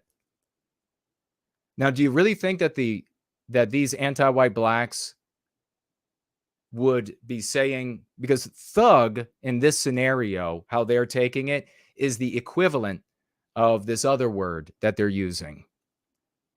But if you called them anti-white, what would that do to them?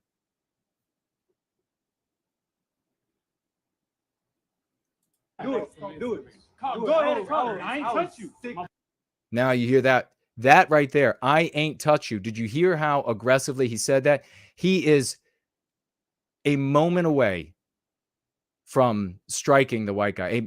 A moment. Right now in his head, people who have been in fights and have seen fights in the street, this is half a second or less from the start of it.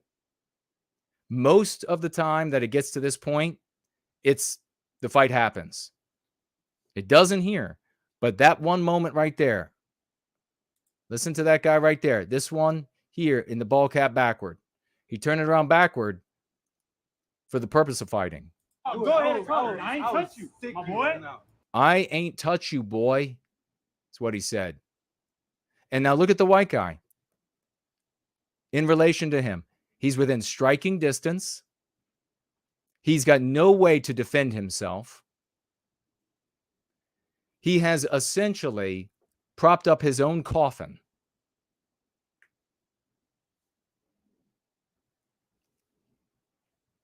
I ain't touch you.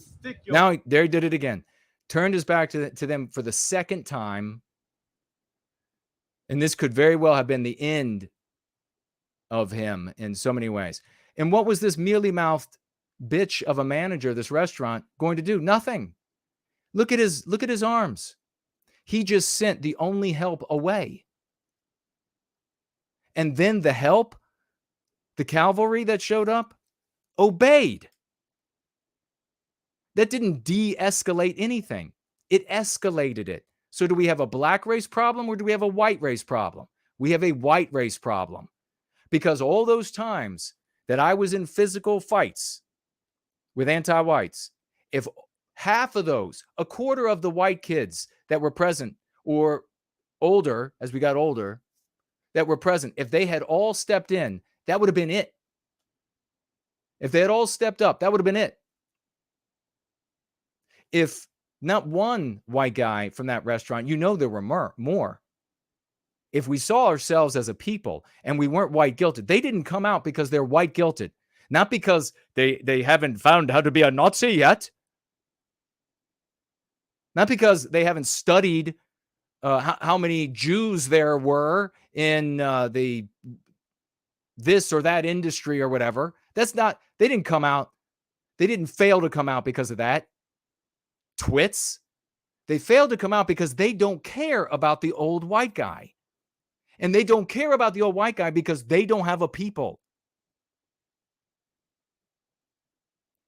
One white guy, one lone white guy comes out. What if 5 white guys had come out? How quick would this have gone away? And then would it happen again? If these 3 anti-white thug bastards decided that they were going to go out into the world and they were going to do this, and they go up to hey, here's an old white guy, it'd be easy to really stomp him down. And 5 white guys come out, they're going to think twice about doing that again. And if they try a second time, they go to another place and they say, oh, here's a white teen. Let's go stomp him into the ground. The white race is evil. White race has no value. Let's go stomp him into the ground. 5 white guys come out. They will quit doing this. So is it a black race problem or is it a white race problem? You got to get your head on straight. Again, I apologize for the word. This is meant for review. Get your fucking stupid ass girlfriend about, nigga. Oh, so he just confirmed. Get your stupid ass girlfriend. He just confirmed. That's what it sounded like to me. Get your stupid ass girlfriend. Well, the girlfriend's gone out of fear. She was terrorized. So this is another important point.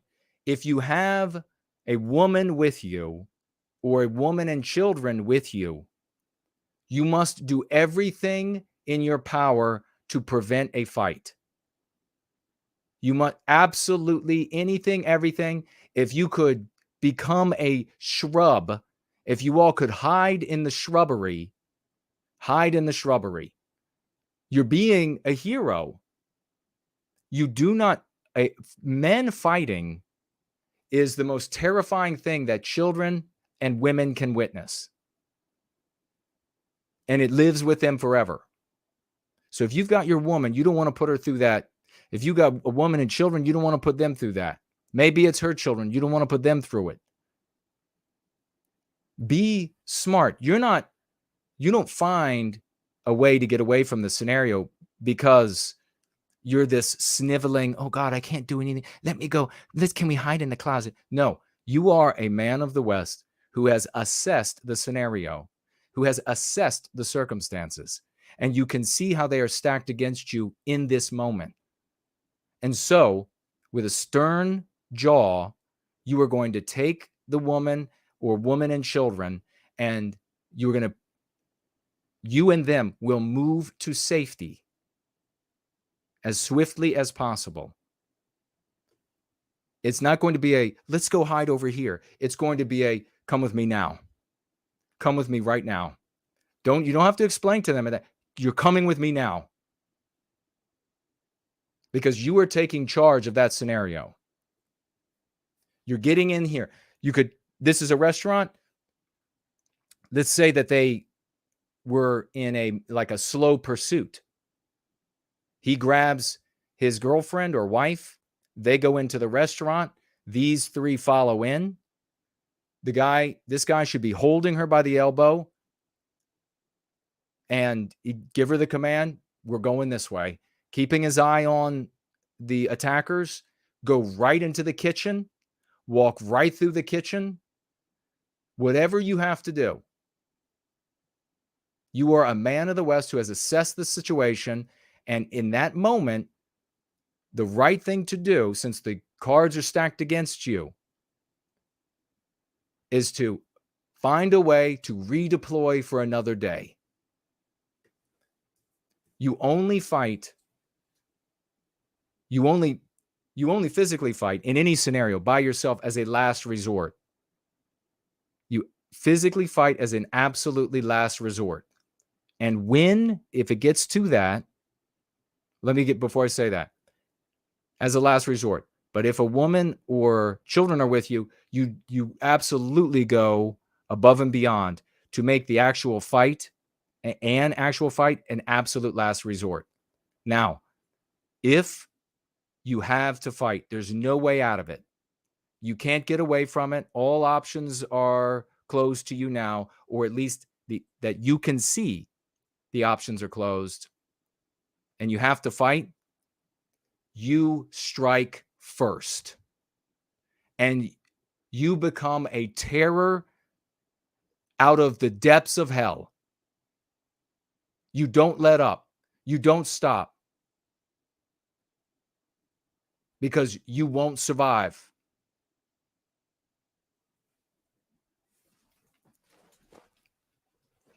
And forget about this bullshit in Western civilization. It's gone. We're not playing by the rules of the West anymore. This is not like when our fathers and grandfathers used to have, like in Virginia here, they used to call it duking. Maybe they called it there.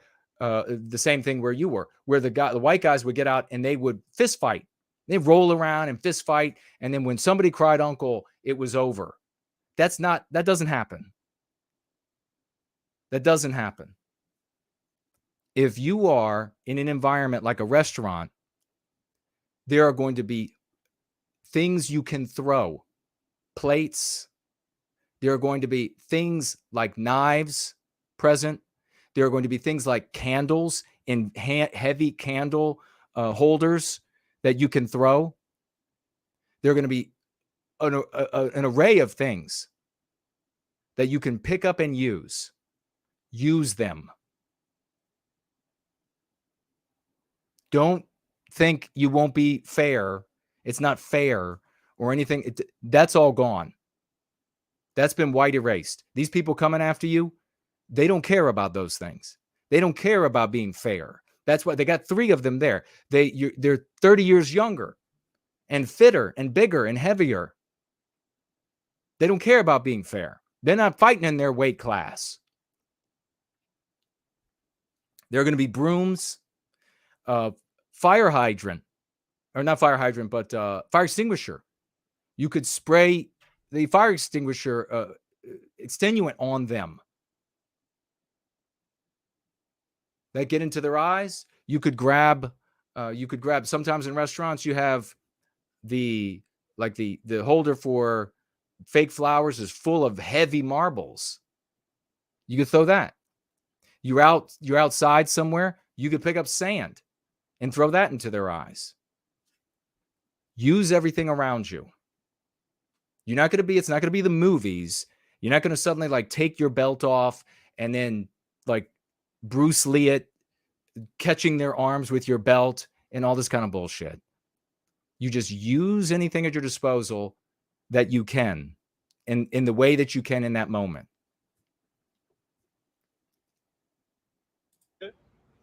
Yeah, don't call us thugs, bro. Don't call us thugs because we not thugs, bro. Yeah, they're not thugs. Yeah, we not thugs. We just trying to beat the shit out of you. We harass you and your girlfriend so that she's probably crying inside the restaurant. And that's probably the only reason why the bigger white guy came out. That's probably the only reason. He didn't come out because he identified with the older white guy and thought, I'm not going to let this. That's one of my family right there. That's one of my extended family. No, it was probably him white knighting. The woman came in crying and he was like, well, what caused the woman to cry? And then jumped up. And then you saw what a bitch he was. Noodle Arm's manager came out and said, go back inside. And he was like, okay. As big as that guy was. Okay. So that's the end of that. Don't call us. I don't know if you all have any thoughts on that or not. We used a lot of time because there was a lot to talk about there. And so I don't regret it. And I will give you a snippet of this one because there's violence. So a very brief moment of violence, less than a second I'll show. So prepare yourself, prepare your children, if there are any children with you that are watching.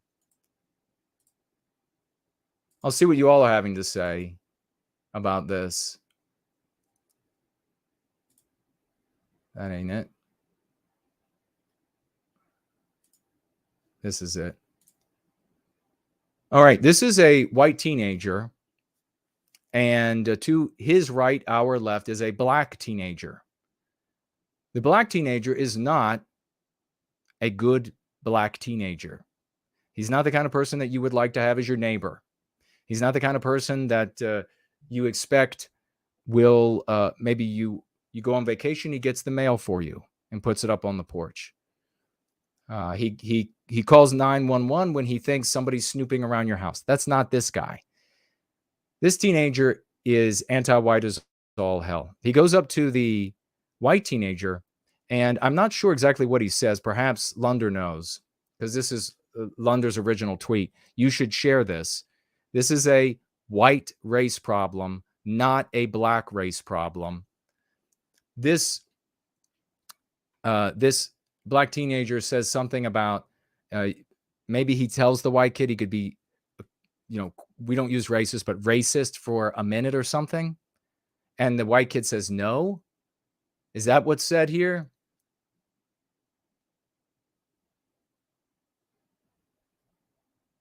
Let's see. What? 5 seconds to be as racist as possible? Okay, so I can't quite understand what the black teenager is saying, but my money is on another anti-white holding this phone doing this videotaping, because the plan between the two of them was, let's go stomp the shit out of this poor white guy because he's white. This poor kid has his glasses smashed, traumatized. Who knows how bad it is for this kid? How bad it got. The attacker, this anti-white black teenager, holds him by the hair and beats him in the face. And then this obese woman comes running over, a teacher, saying, "Oh, please stop, please stop." This is what has happened to schools across Western civilization for white kids. So the white kid says 5 seconds to be racist. No, he's not going to do it. With the white kid, first of all, if you got teenage, you got people, what are we first seeing here? We see that the potential attacker is within striking distance. This kid, when this attacker came, there's no way for this kid to know this unless you teach them. When the potential attacker came up, this kid should have jumped right up out of his seat and moved backwards and gotten out of arm's reach. That I cannot stress it enough. Tell your boys this. And I'm sorry, you got to tell your girls this too, because our girls are being attacked by both anti-white males and females. You have to stay out of arm's reach. So that's what this kid should have done. We have to stop. And part of this process of not acting appropriately is a consequence of being infected with meme pathogens. These people who are coming up to us, the anti-whites, they're the moral actors in the world in which we live. That's why we have to be in our story. If you are in a story, let me just ask you this, and then you can see Jason's wisdom and intelligence a little bit more clearly. If you are in a story where, I don't know, let's say it was a medieval story, and in the medieval story, we have things like trolls and demons, right?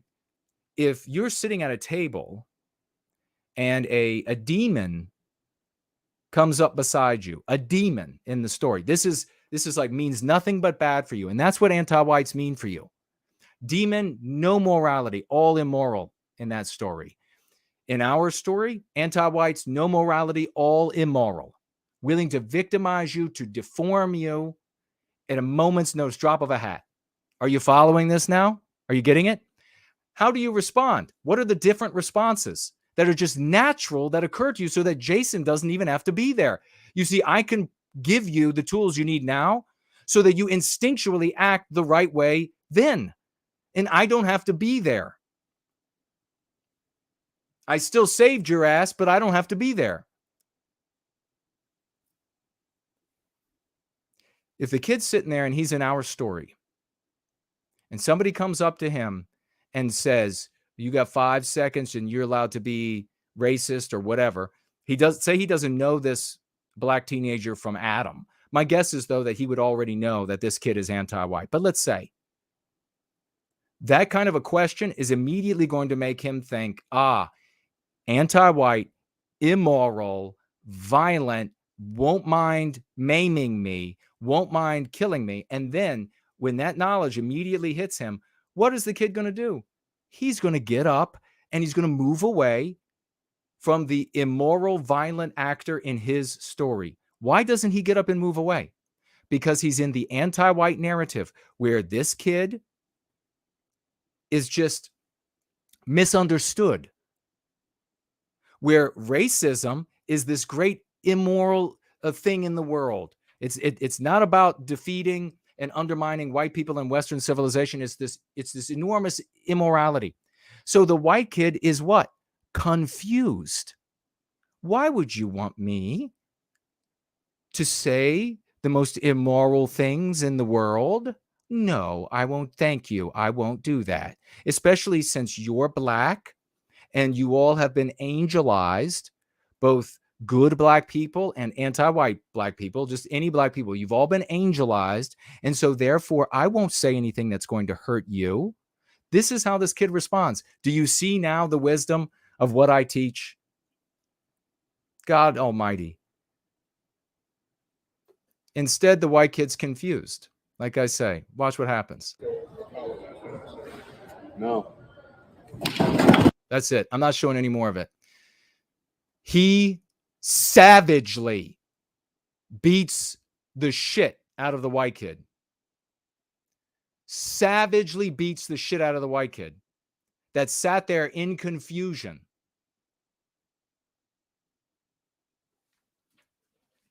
If the white kid's parents had been using Go Free in their lives, and or this kid had found out about us somehow, this wouldn't have happened to him. I don't know how bad his injuries were. I feel for him.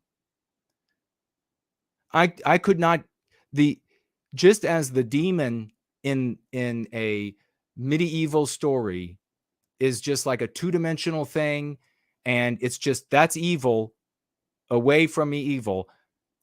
That's how much thought I give to the demon, the anti-white in this scenario. His race is irrelevant. My thought is for the injuries incurred, and the lifelong injuries, I would imagine. That first punch probably shattered his nose.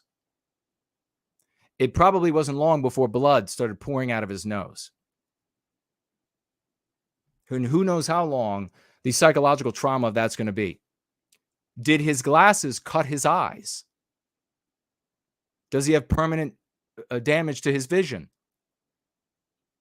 If you care about our people, these concerns are paramount for you. Not what this monster from the anti-white, what this monster is thinking, or what ends up happening to him, or what, because you have no power over that. Or talking all tough about how you would have done this or that. Not a single word for this poor kid. We have a white race problem. If this classroom had been full of white kids that upon seeing an anti-white obliterating a white kid, that this classroom of white kids, of white boys, would have jumped on the attacker immediately, this never would have happened. I rest my case.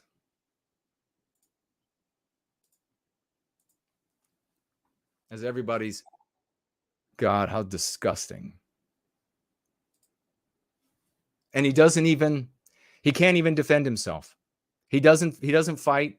He doesn't even have the ability to cover up his face. He's so dazed already from the first couple of blows. He gets his hands like around here, trying to, I guess, some sort of a failed effort to try to protect his face from the continuing blows. And then the anti-white monster picks up a chair and hits him with a chair before this fat teacher can finally, I think, stop the fight. Who knows if it stops there? That's just where the video stopped. Now, it would be nice, like Lunder was saying on Twitter, if wherever this happened, we could put pressure on law enforcement to arrest the attacker in showing our love for this young man. I don't know if somebody finds out the information, we can contemplate if there's a way to put pressure or not. But with Lunder, it's coming from a noble place of love for our people. God bless you for that, Lunder. All right, let me see what you all are saying. We'll see if there are any financial gifts. And I think for right now, unless you all want to talk about space alien invasion, I might save that. We'll see. Pull it out of the title. We have some financial gifts. God bless every single one of you. First on here is Yiz the Unifier. Thank you, good sister. Financially gifting $5. Weekly folk tithe to thank you, Jason, and to thank all of you who've helped me grow. I'm a better person and content creator now, thanks to the Go Free method. And I hope to continue to grow and do all I can to help our people have a future. Kip with a white heart emoji. God bless you, sister. Folks, if there is any way you can help Yiz the Unifier, help her. Help her be the best she can be. Spread the work that she does. Talk about her shows. We need to grow this community. It's not easy. We have smart people hard at work on it, lots of charity. We need to grow this community, and it's going to be the yeoman's work every step of the way. God bless you, Yiz. Thank you so much.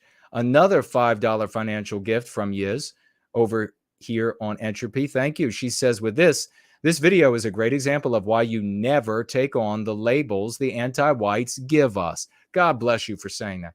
You never take the labels that they give us, and you never give them the labels that they want us to use for them. By claiming to be racist, he morally legitimized abuse against him within the anti-white narrative. You could immediately hear a tonal shift in the aggressors. You absolutely could. 100%. It is only by is pure aleatory, pure chance, pure grace of God that they did not go ahead and strike, because it was right there. If you've seen fistfights, you've been in them, it was right there. Maybe there were others off screen. Maybe there was a security guard off screen, and he was on, one of those little wheeled trolleys that they roll around on, and he had his phone out and he was videotaping it, and they thought, oh boy, I'm going to get videotaped, color HD, and we won't be able to edit my face out of that one. After stomping this white guy, the police will come after me. Who knows? But she's absolutely right.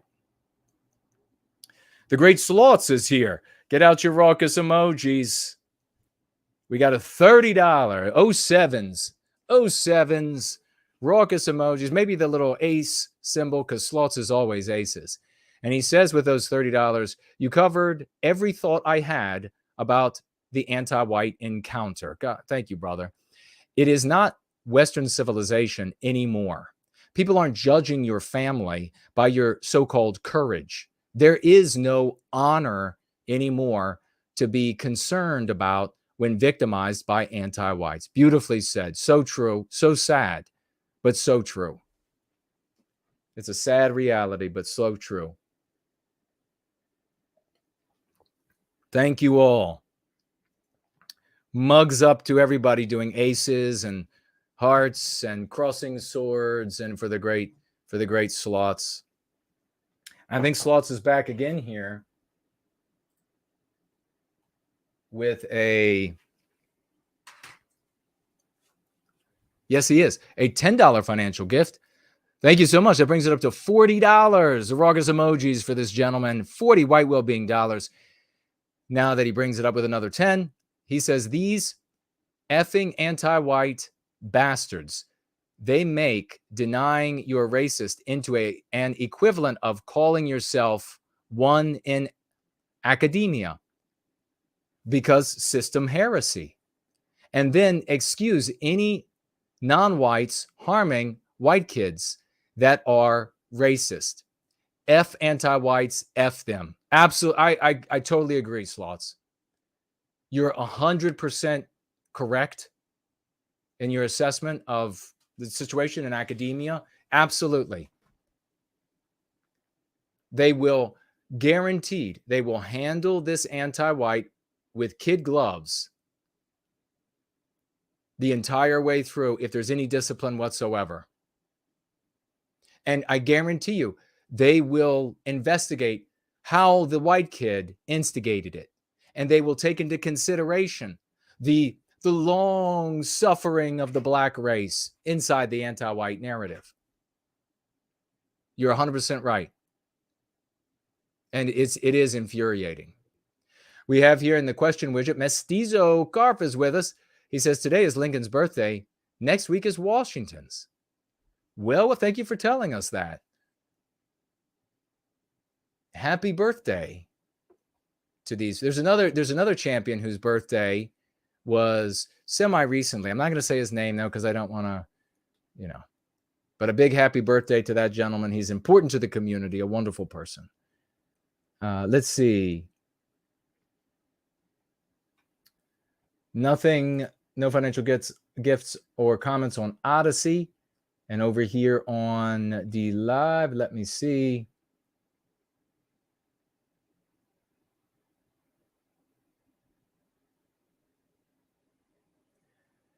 Looks guy on is that guy on a buffalo? So wonders if the police will investigate. Nah, they didn't even they didn't look into who shot my father. And we have looks like Spartan has gifted one ice cream cone of cryptocurrency over there on D Live. Thank you so much for that. I appreciate it. An ice cream cone of cryptocurrency. And we'll swivel around this way, see if we have anybody. And then I'll look at the live chat.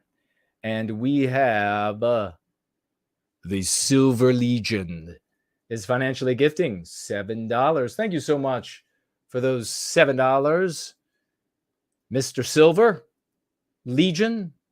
And says with the $7, this is much better than sports ball. Well, God bless you for that. Thank you.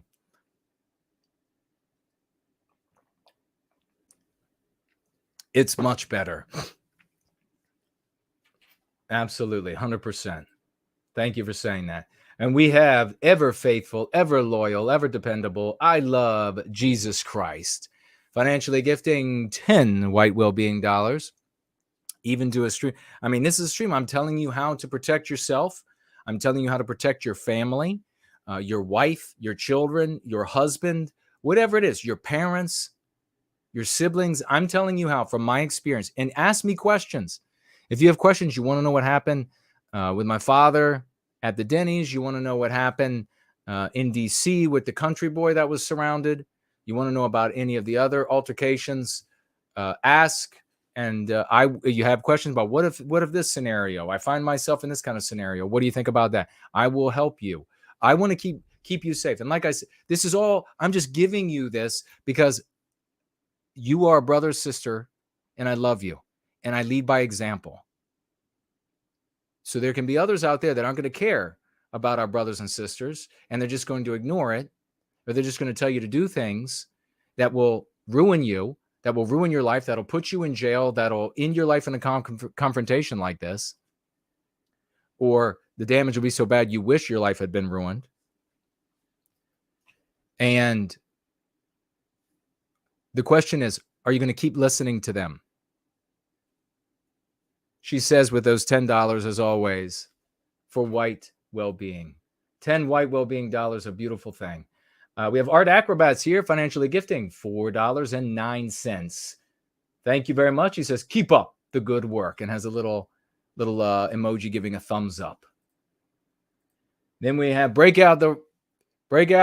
Oh, some 07s, some ruckus emojis, some applause for the great Maki, who is financially gifted $25 on this Supercar Sunday, where ungodly hundreds and hundreds and hundreds and hundreds of millions of dollars are going to go from white people into anti-whiteism. Maki financially gifting $25, and he says, assume every anti-white black and Latino will sucker punch you. Yes.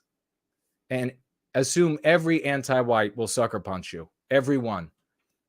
We've even seen anti-white females where you can really tell, that they are, by way of their haircuts, by way of their attire, they will sucker punch. These are not moral people, just like Slots is saying. Honor is gone in the West. We will implement honor again when we are among our own. Now honor as it used to be known.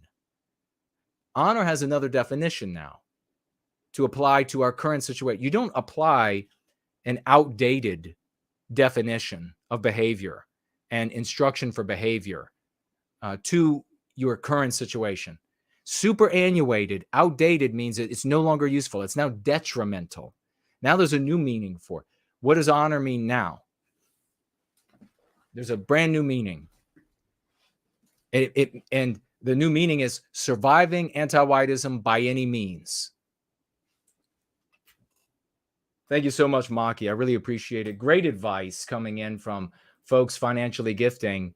That's what we want on this day that we are Super Cuck Sunday, sharing our experiences with physical altercations and how to protect ourselves from them in an actual way, in a realistic way. Folks, I have gone when everything was IRL and we still didn't take back our destiny. When there was no internet, everything was IRL. I attended meetings where it was going to be, we're going to be teaching you about self-defense in this meeting. And you show up at the meeting. Some of the meetings were like bad. I had to leave because I thought this is starting to sound illegal, or like it could be seen as illegal. I'm out of here. But then there were other ones, and they were just trapped in the Hollywood physics. And they couldn't believe that these grown men, I was a very young man, and I couldn't believe these grown men were like, well, you just stand there and you tighten your belt up and like posturing, and then you give them an elbow. His elbow is hard, and then they talk all the elbow. So our elbow is hard as hell. And if you get in close quarters, an elbow is a really good thing to use on somebody's face. You know what? No one's going to do that shit, because you're going to be waking up in the hospital with a straw in your mouth for eating. Forget about this nonsense. Now, we could talk about another day for the extremely rare scenario that you have to actually exchange blows. But that is, you want that to never happen, trust me. Every single, except for the fights where I was able to knock my opponent out before being struck, or struck decisively. Every single one, I was hurt. Victorious and hurt. You gain nothing from that. Nobody like descended on wing and was just like, oh, what beautiful women didn't come and like jump in my bed because of it. And the stories that the guys that I knew, they're like, oh, you know, the first two initials of the name are KO. And so because of the ability to fight effectively and knock people out, one of the nicknames that I had was KO. And, you know, the guys calling me that, you know what that ended up doing? That ended up making people disregard my intelligence.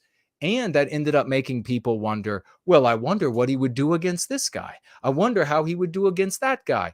Who wants a life like that? Everywhere you go, they're like, well, if there's going to be a fight, let's get KO. No, I don't want to be in your fight. I don't want to go to jail. I don't want to potentially lose my life. I've lost teeth in fights. I have scars everywhere, prominent ones from fights. I had this part of my jaw split in a fight, had to get wired together.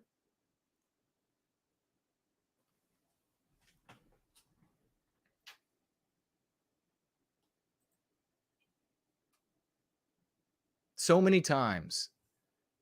I hate that we have to be in a world of retardices. I hate it. That somebody who has been through it and is intelligent and can articulate very clearly, that's just like a handful of the best are like, okay, what do you have to say? Everybody else is just like, well, I want to go to the fantasizer. Let's talk about you getting really head close, then you use your forehead, and then you use this, and then you use that, and then you go back over to your girl and you just put her on your arm and you walk away.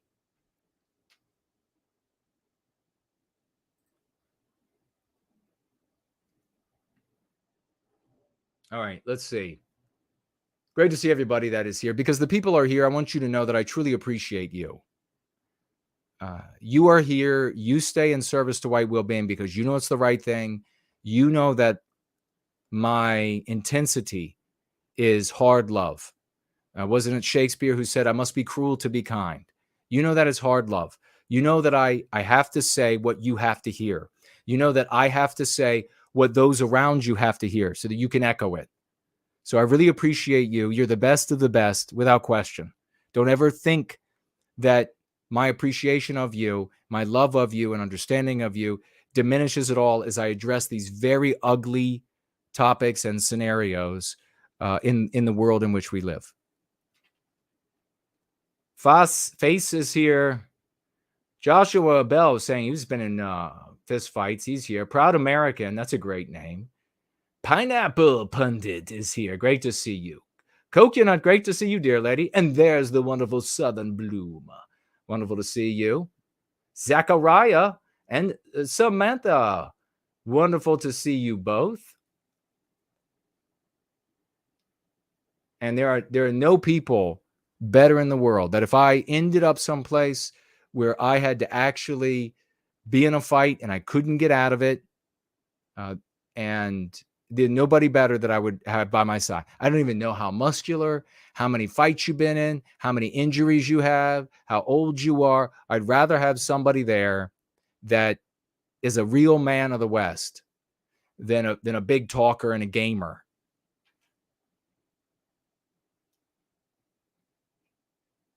Inside Trader is here.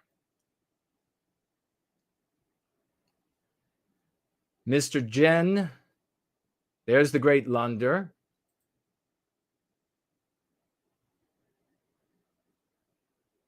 And let's see. Axis Mundi is here. Great to see you, brother. Thanks for your service to white well-being, brother, he writes. Well, thank you for your service. We're talking about a wonderful little examination that Axis Mundi has created in just a little bit. This is a good example, he says, of how essential it is for us to restore our sense of peoplehood. Precisely. We have a white people problem. Anybody telling you otherwise is lying to you, either consciously because they know it's bad for you to be negative on other races of people, or because they're honest and good intentioned, but they're wrong, or because they're just dumb and they don't care what happens to you. Any number of reasons. It all ends up in the same place.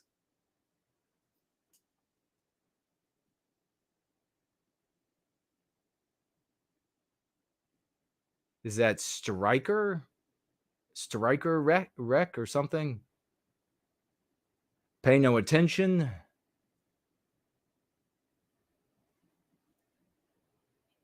Just for fun is here. 20 faces.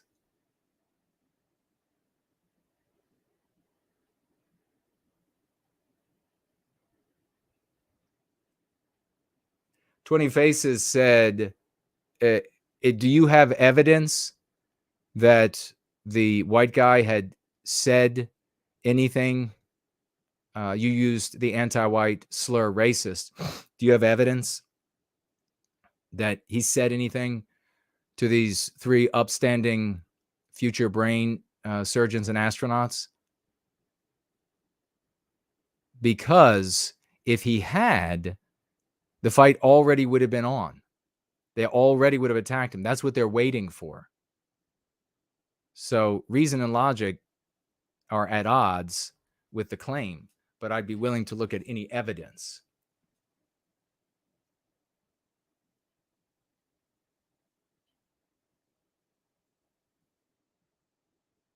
I think it's extremely unlikely. Yeah, I mean, it's actually a great place to pause. And this happens so much because there's so much opportunity to learn. Why could someone say, I want you all to think about this. I'll give the answer, but think about this. Why or how could somebody say that it seems logical that 3 anti-white black people would be walking through the mall and that an old white guy with his wife or girlfriend would turn around and be like, hey, you're a bunch of fill in whatever disparaging word? Why would they think that? How could they think that could happen? Because it happens in fiction. It happens all the time in fiction. And since it happens all the time in fiction, and since your subconscious mind doesn't know the difference between real and fiction, they conclude it happens all the time. That's why you cannot argue with people. One of the reasons, one of the many, you cannot argue with people inside the anti-white narrative. This is what I tried to tell Jared Taylor many times. You are in competition with their fantasy. I don't care how many stats you have. I don't care what your bell curve says. You are at odds with their fantasy. And their fantasy has a moral imperative that fills its sails, that designates your stats to be immoral, and then all of the attendant synonyms. And I'm proven right every day. I'm proven right every single day.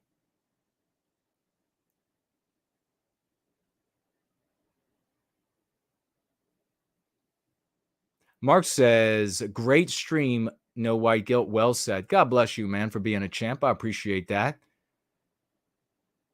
I invest a lot of my energy. You think about, I mentioned this in Prometheus Rising.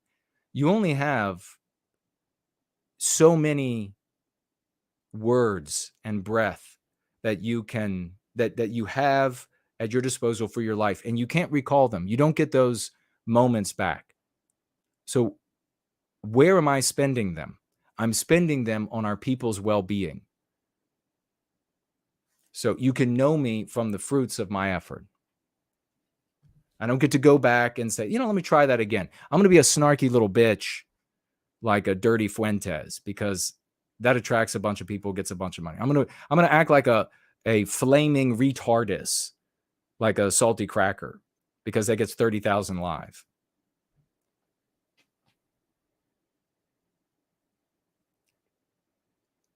Melissa is here. Hello and welcome, Melissa. Dusty Scarlet is here. Hello and welcome. I see people, showing. It's totally appropriate to show like a crying face for that teenage boy. That was horrible. There's the great Funal. I think I mentioned you earlier, brother, but I was like, even before the stream started, I was like, Funal is here. And we're going to be playing a piece by Funal, brand new piece. It's awesome. Don't go anywhere. It's so commonplace now, or what has always been happening has been documented at a higher rate for the first time, right? Asks Axis Mundi. It is being documented. It is, as anti-whiteism takes its incremental steps, it does get worse. But this level of how often it's happening and the intensity, it's been this way for a long time. But it is being recorded more, and it is getting worse. So it's going up in number and it's going up in intensity. Great point. Thank you for mentioning that.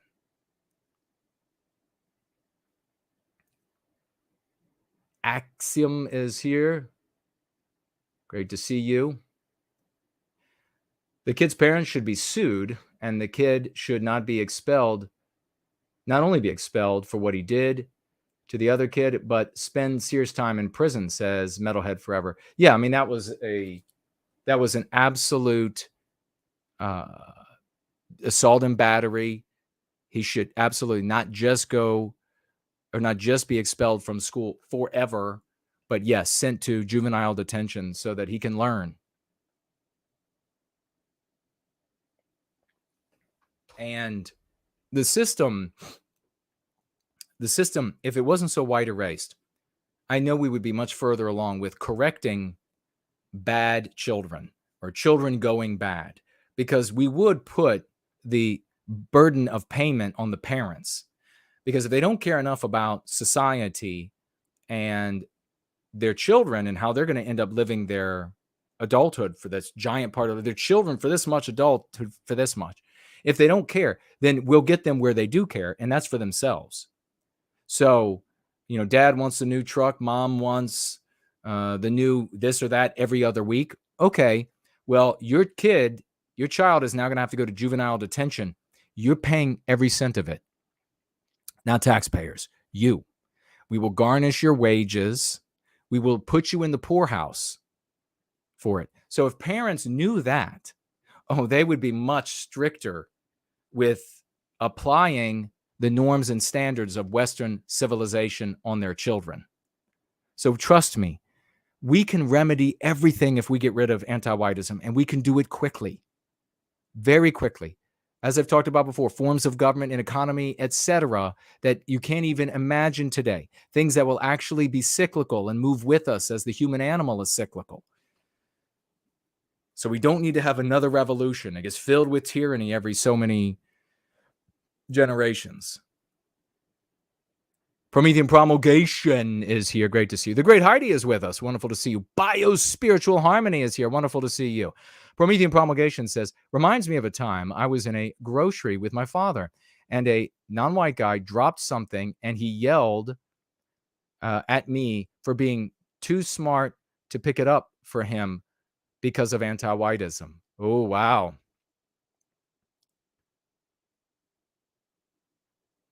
Wow. So claiming that you're not going to pick that up for me just because I'm a non-white race. Putting him sounds like another setup for a white kid to terrorize a white child. I tell you, if some anti-white did that to my child, it could be a white anti-white, one of these what do we call them? Like privileged groups. They call themselves victim groups, right? So it could be one of these privileged groups. It could be a man dressed up as a woman, drop the bag of food on the floor, and then say to the kid, you're not picking that up just because I'm trans or whatever they call themselves, or that particular iteration of that belief. I would kick whatever it was across the grocery store. Which is, there would be. Thank you for sharing that story. We need to share our stories of our abuse at the hands of anti-whites. Thank you for that. Everybody who can't share their story, everybody or of victimization, everybody who's saying that, I can't be victimized, they are insecure cowards. People who are insecure are the type that they won't bow their chest out and say, oh, nobody can hurt me. I never had anything. Well, you're insecure. We know that it's happened. We know you've been victimized because all white people are victimized. But you're also shirking your duty and being selfish because everybody's not as tough as you. And we're getting victimized.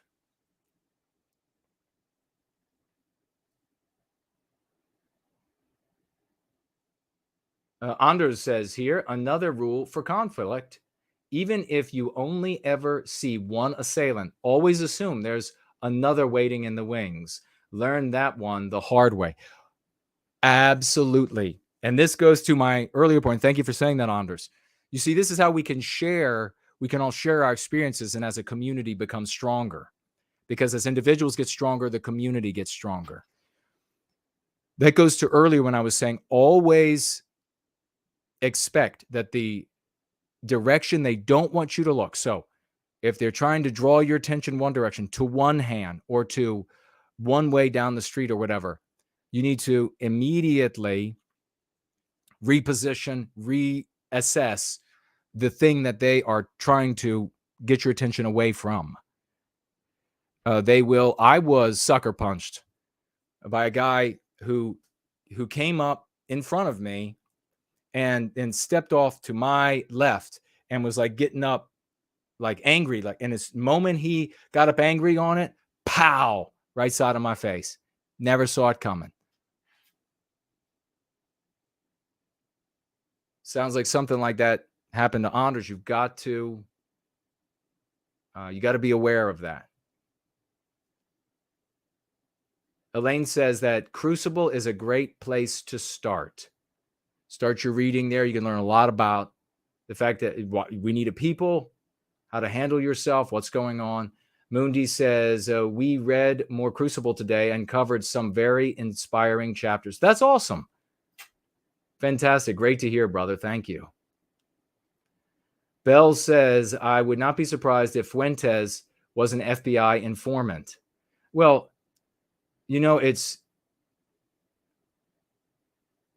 it's not impossible.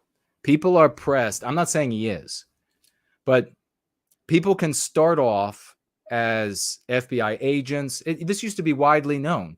And it's so crazy because with the advance of the internet, all of these things that had like staying power, these ideas that had staying power that were good, there were ideas that had staying power that were bad.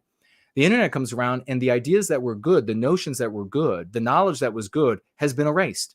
But the ideas, longstanding ideas that were bad, they've remained. Like continue to LARP as the Third Reich. That's remained somehow.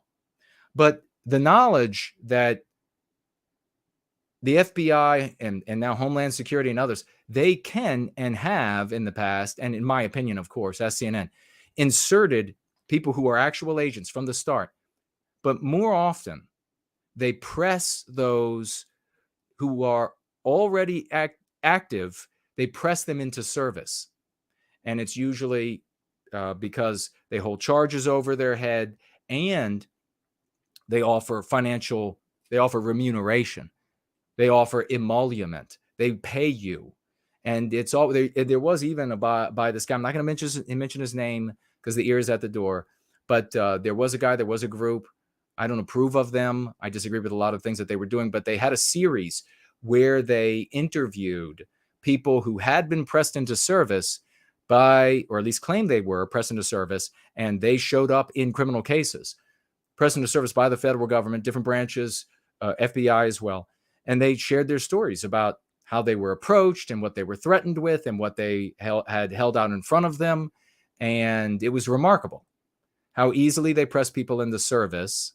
I guess you have a lot of bad character people, and so it makes it easy. Like they're not going to come and try to press me into service, but they will come and maybe press into service somebody who has maybe some sexual proclivities that he would not like his following to know about. He would not like the population to know about. A lot of different things. They can come up and they can threaten. They could say, well, look what you did here. We could put you away forever. And then here's some money as well. People can be pressed into service. This is why I say you always have to look at the fruit. Another reason it's so important, and I talked about this years ago, is that if you want to defeat the financiers behind the scenes, the only way to do it is to look at the fruit of the content creator, thought leader, etc. That's the only way to do it. And then hold them accountable if they decide to start doing something antithetical to previous positions and it's totally illogical, or they're suddenly taking new positions that seem very strange for them and seem detrimental to the community, and they can't provide you with reason, logic, and evidence for why these new things are necessary. Because financiers, I'm going to tell you right now, there are financiers that have, been financiers in the white sympathetic sphere, and there are relatively new financiers into the white sympathetic sphere, and they are paying for things, all of them, for things that are detrimental to a resistance to anti-whiteism. So you could have people who have been pressed into service without even realizing they've even been pressed into service. They suddenly just have the reach. They have the law off their back. They're able to say things to get people really. I mean, imagine being able to say that you wanted to murder everybody who's homosexual and Jewish one by one and not being arrested by the FBI, who said they can't find enough white supremacists to satisfy the requirement for investigations and arrests. Do you remember that? They can't find enough. They're looking so hard that they're looking into people who are ardently Catholic or, fervidly Christian. And they're like, let's find a white supremacist there. Well, what about the ones that are actually like heiling Hitler and saying they want to kill every homosexual and Jewish person one by one and watch the light go out of it? Imagine being able to say that and not immediately being arrested. Imagine saying that and not immediately having red flag laws used on you. Imagine. So you have just this ability to do and say what you want suddenly. And boy, that works out real well because the people who can say the really edgy stuff, they're the ones who are going to get the attention. And then you got money for events, and you got protection from anti-whites who are in the streets. So they're kept at bay. Imagine that. You just got to keep going this detrimental direction for any resistance to anti-whiteism. Talk about being trapped in the system. Chuck Hammer says, your stories about real life are the best. People need to hear it. Well, I appreciate that. Thank you. Hey, there's Lacey. How are you doing? And who did I miss? It said, Metalhead says, thread, not threat. Yes. Looking at a thread on Twitter, and someone claimed the white kid was racist, and the black kid asked him to apologize. But that's not what we heard whatsoever. What a surprise. Like, what is an anti-white going to say in 100% of scenarios? Well, and also, can you imagine this? And this is some things that Kate faced. She shares these brilliant tweets about different things, sharing about white people being victimized, and then anti-whites of all races show up and say, well, here's my anti-white excuse for why that is okay. So Kate is always doing the right thing. She goes back to these people and says to them, well done proving that you're an anti-white POS for saying that, oh, well, this reason legitimizes stomping this person to death. And then, of course, you have to stay on top of these anti-whites when they do this. But we're running long in the tooth here. So you just keep on the pressure that they are anti-white, that they're legitimizing the victimization of Western kind and how heinous and immoral that is. And you will carry the day.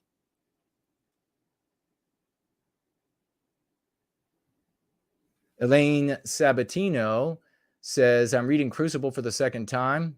It should be required reading in high school. That's awesome. Wouldn't that be great?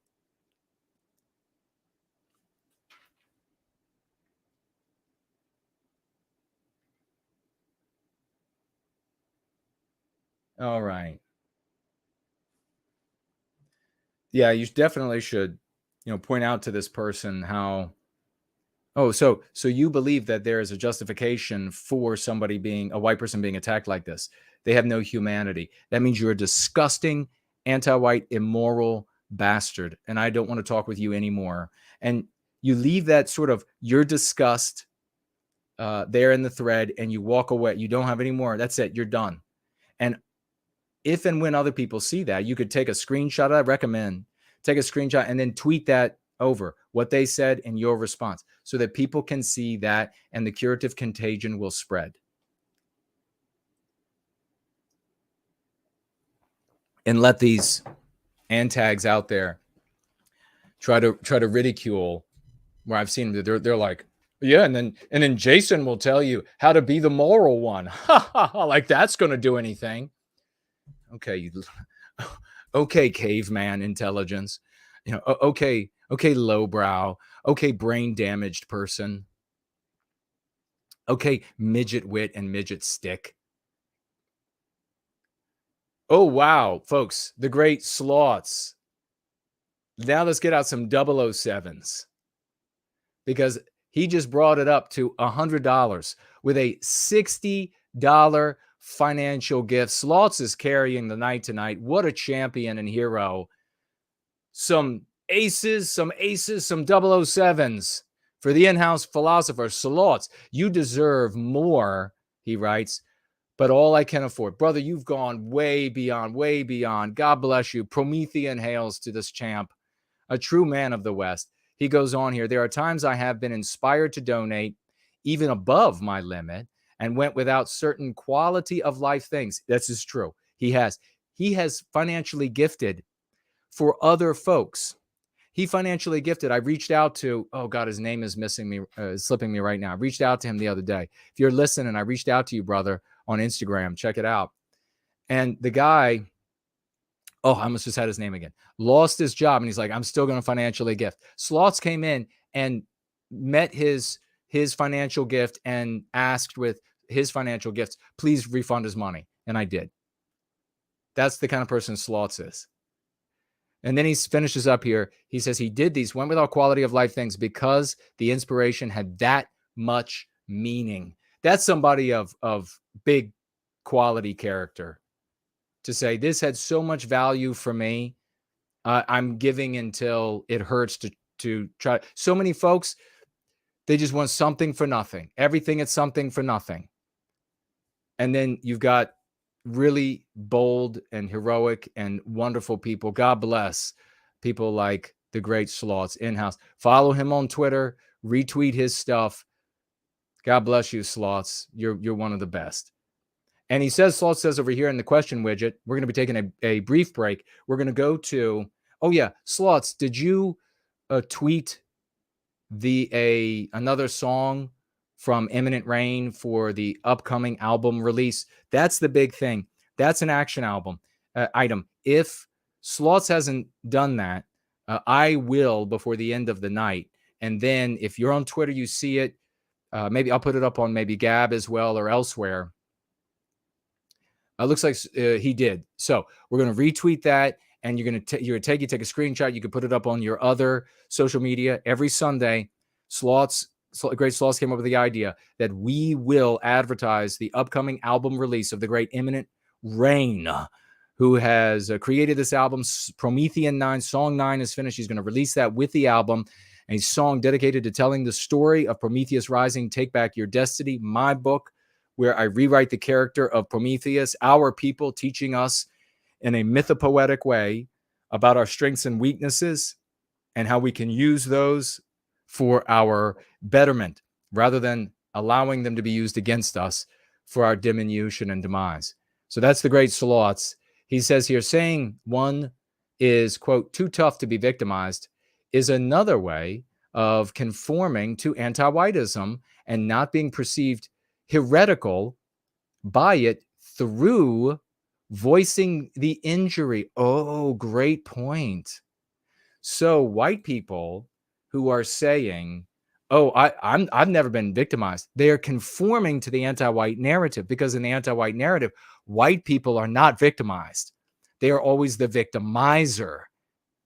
It is so awesome to come together with brilliant people across this spectrum. It won't be the whole song because we've gone so long already, but we're going to listen to a tiny bit of Imminent Rain, Song 1. Make sure to advertise this upcoming album release. We want it to be big. Here he is for your edification. Imminent Rain.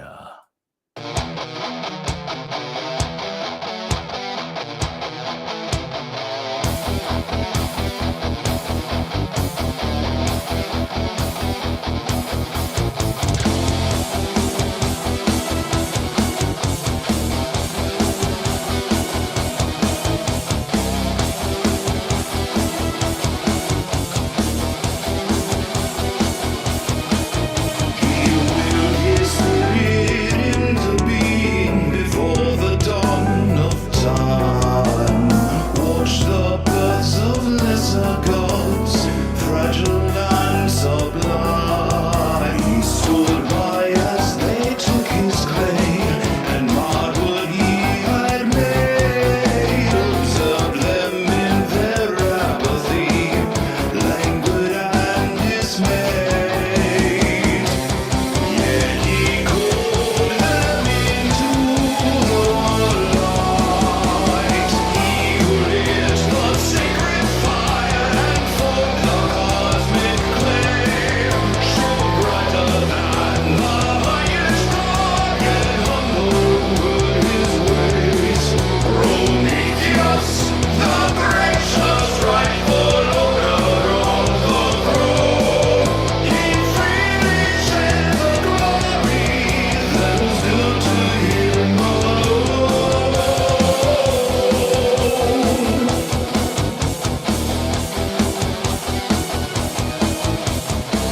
know we're 3/4 of the way through the feast.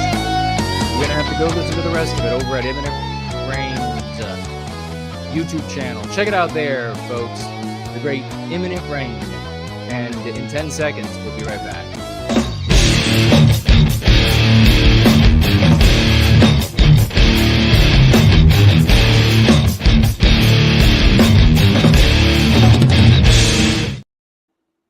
All right, and we are back. Let me know if the mic is working okay. We're going to jump right into this. Guess I'm going to have to come back. Well, I normally come back during the week anyhow with a roll in to cover some other things. So we'll bring much of this information back then as we are already late in the gathering. But we're going to come back and immediately celebrate with raucous emojis.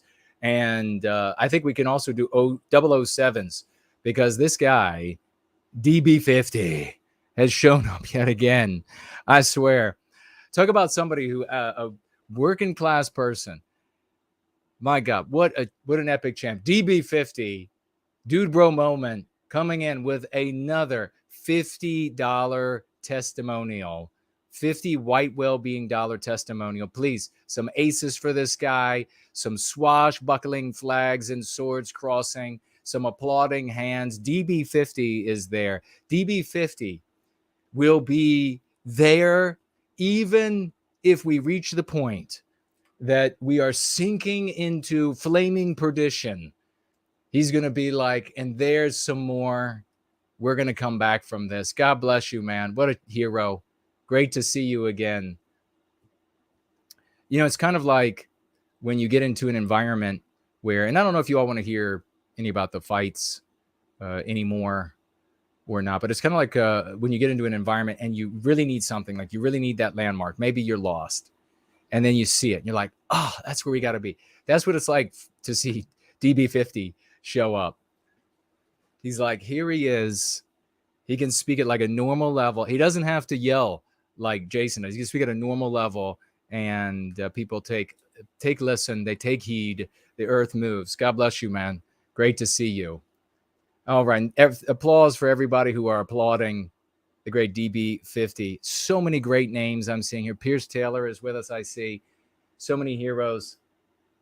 I'm sure the Cuck Bowl, the Super Cuck Bowl. Imagine all the Super Cucks. I'm not kidding. That video I tweeted, that absolutely is your typical white, barely male, sports ball follower. That's what they are.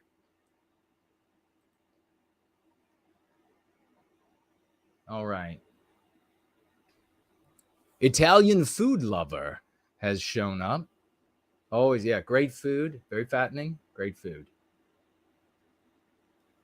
But you know, if you make it with things other than regular flour, but that stuff is poison, folks. It's poison. Great music from Imminent Rain. That guy, I've said it before, I'll say it 1,000 times. If we did not live in an anti-white world, or it's incrementally gotten to the point where it is today, he would be up on stage with the biggest of rock names. You know it. You know it. What a shame. How many white heroes, leaders, champions, white males, but there's some white females as well, that just, not going to happen for you. Nope. You're going to have because society is against you. These are the people we have to animate. These are the people we have to provide the psychological defense for the psychological warfare that's waged against them. Totally epic. And we're gonna really play up this album because it's worth it, and he's worth it. Let's get to, let me see. All right, we did that. We covered those articles. Just taking a look at my notes. I know that the comment about Fuentes. I think the big thing about Fuentes that you got to worry about is, I mean, maybe he could be pressed into service. Maybe already has. Maybe will be in the future. I don't know. But he could be pressed into service because Fuentes, Dirty Fuentes, is all about Fuentes. He talks about himself endlessly. He talks about himself more than any other subject. He's got nameless, faceless followers, and because they're damaged mentally, sexually, who knows what else. And somebody who is a self-promoter is, for some unknown reason, if you all remember how I was livid over for a couple streams, livid over pushing back against this idea that a great leader, somebody that's going to accomplish something wonderful for us, is somebody who is selfish, self-promoter, will just walk all over the people around him, won't care about them, won't care what happens to them. And that you see this, like, and I named all these different people over the years, that it went from one of these people to the next. And one of the biggest iterations of it was, of course, our good friend, such good friend, Richard Spencer, who really demonstrated this phenomenon because he had the ability, with the antithesis to Midas's touch, to show up, suddenly get tons of financial support behind the scenes, and get tons of followers immediately following him, totally ruin everything, totally ruin the organization, have everybody at odds with, screw people over close to him. I mean, in a very public way, he walks away from the carnage. And because there's this mentality that this is what a great leader is, he could just summon it all again and again and again. And it's only now, by his own volition, that he's decided to be mostly anti-white, that he hasn't again become another great leader, in quotes, leader in the white sympathetic sphere. So people go to Fuentes, in my opinion, for the same reason. And it's suicidal. It's not going to go anywhere. That is not how a true leader that behaves. They're not focused entirely on themselves. They're focused on the cause. They're focused on the thing. They give their life for the thing. These people, their life that they're giving themselves to is themselves. All right. We did the fighting stuff and got the lesson of the day. Let's see, it's 8. I think first we're going to do the announcements, and then we'll see about, we'll do the lesson of the day. And I'll see what you all are saying. We do have one letter to share from the mailbag. So the first thing I want to show, I'm going to share this during the Go Free lesson of the day, is, well, I'm not going to, I just have it here. I printed it.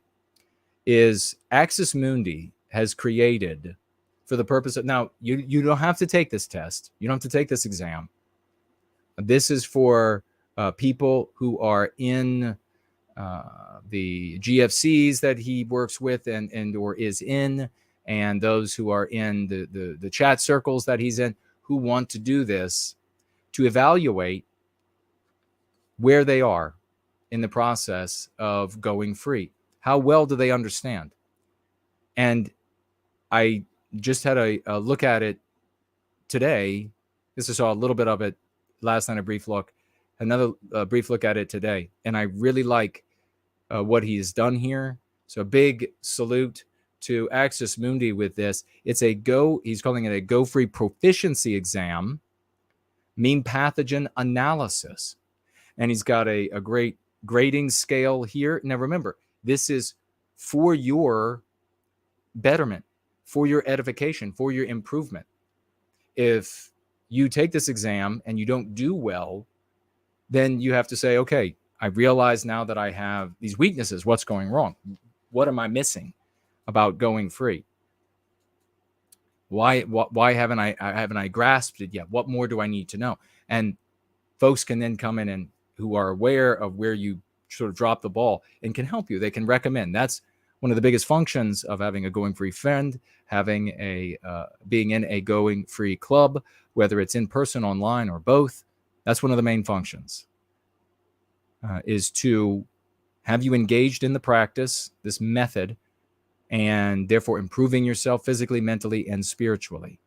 So the way it works is there are, I think it's 5 stories, and you read through the scenario, and then You attempt to identify the MPs that are present.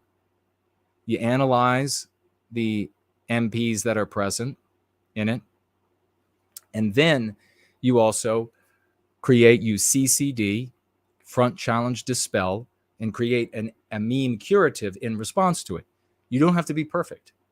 The purpose is getting you thinking this way, because you have to challenge meme pathogens when they occur, especially if you're in your environment, in your head, especially if you're still out there, say, consuming entertainment media, which I don't recommend. But if you're still out there, you and your friends, you go out, you watch entertainment media, you got a new girlfriend and you watch a television series or something, MPs are coming through that. You have to remember that you are vulnerable. I mean, it's worse than being naked at school, like the dream that they say people have where they're at school and they're naked and they're mortified. I had that dream and I was like the proudest guy ever. I was like strutting down the lane. I was in my dream. I was like, yeah. And then, baby was like, holy, and I'm like, that's right. I'm naked at school. What are you going to do about it? But most people who have this dream, they're like mortified because they're so exposed. You are actually exposing the weakest part of yourself that could ever exist. That's the fertile ground of the subconscious mind. Controls 90+% of your life and is incapable of telling the difference between truth and fiction.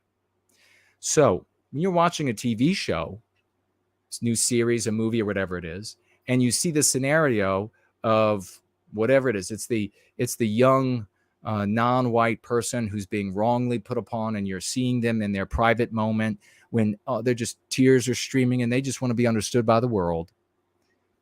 Your subconscious, you can say to yourself all you want, oh, that's dumb. You can do that all you want with your conscious mind. Your subconscious mind is experiencing that as reality. As you sitting in somehow magically, your brain can't know this. Your subconscious can't know this. We have to come to grips with this.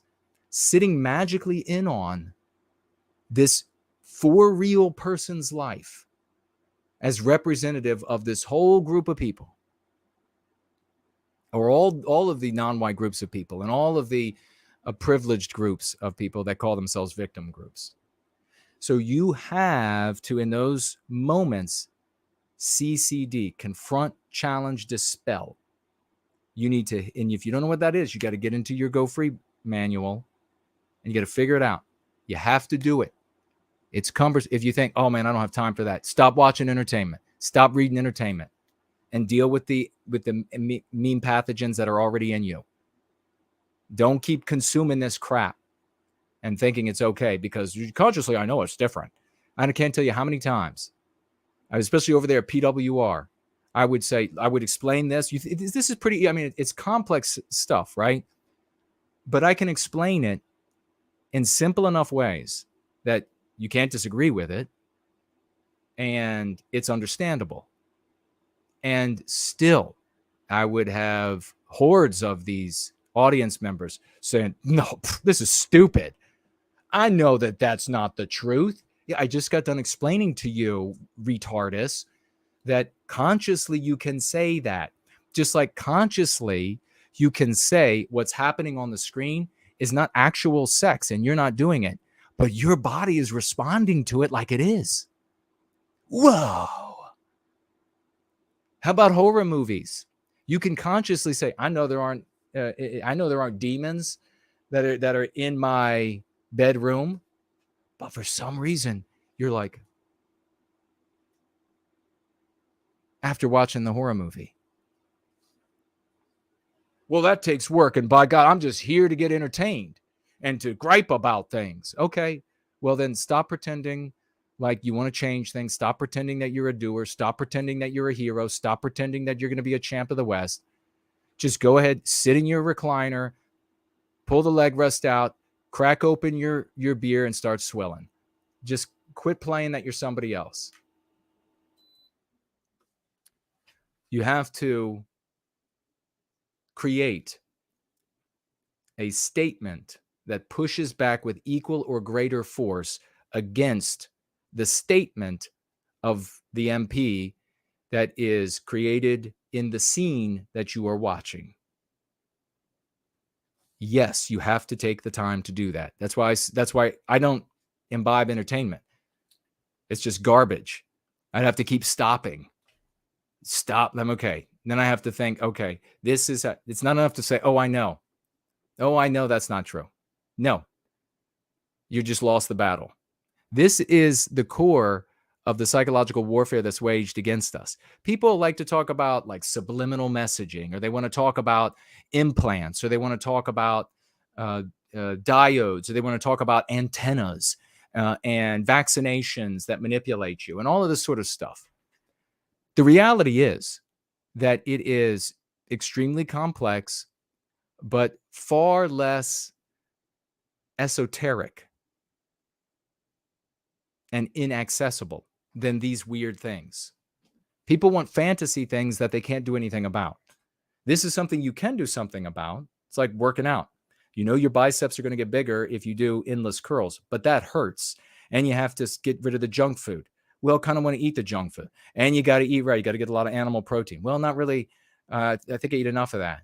Well, it's not going to happen then. So this is fabulous. I really like the direction it's going. Axis Mundi, you've come on the scene like you had wings on your heels. Thank you so much, brother. Really appreciate it.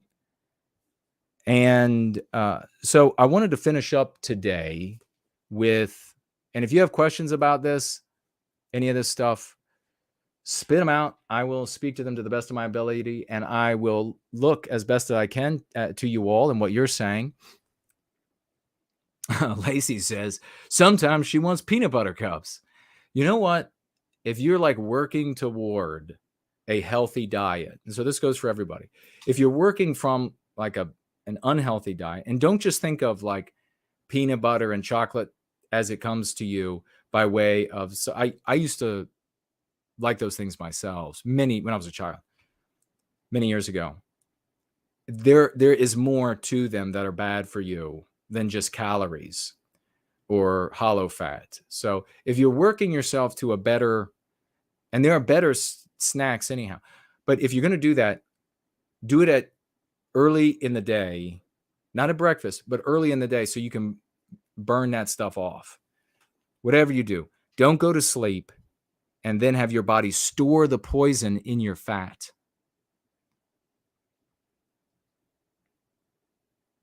Hey, the great Brad C has shown up. Great to see you, brother. Esoteric Masonry is here. Great to see you. Pants is with us.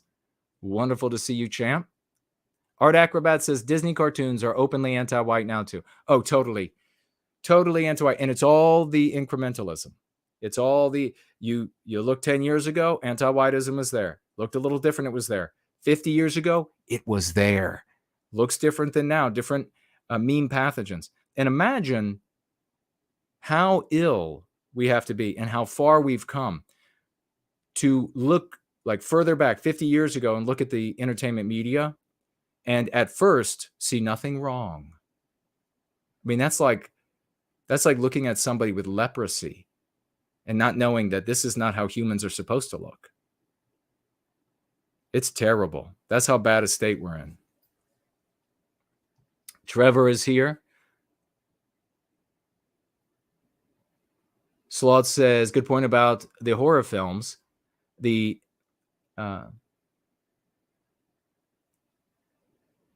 desensitization toward fear of the superstitious translates to having no caution about the unknown. And so you get mindless consumerism. Wow, very great point there as well. Fantastic. Desensitized to the unknown.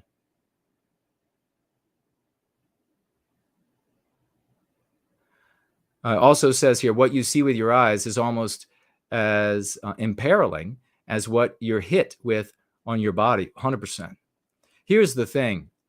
I know this gets folks' attention, that what you consume in entertainment is more of a determinant than consuming Drano, consuming poisons under the sink, is more of a determinant for your life than anything else. Whether you're going to try to just go without sleeping for a week at a time, or you're going to use hardcore drugs, or you're going to go, say, drink a bottle of Windex.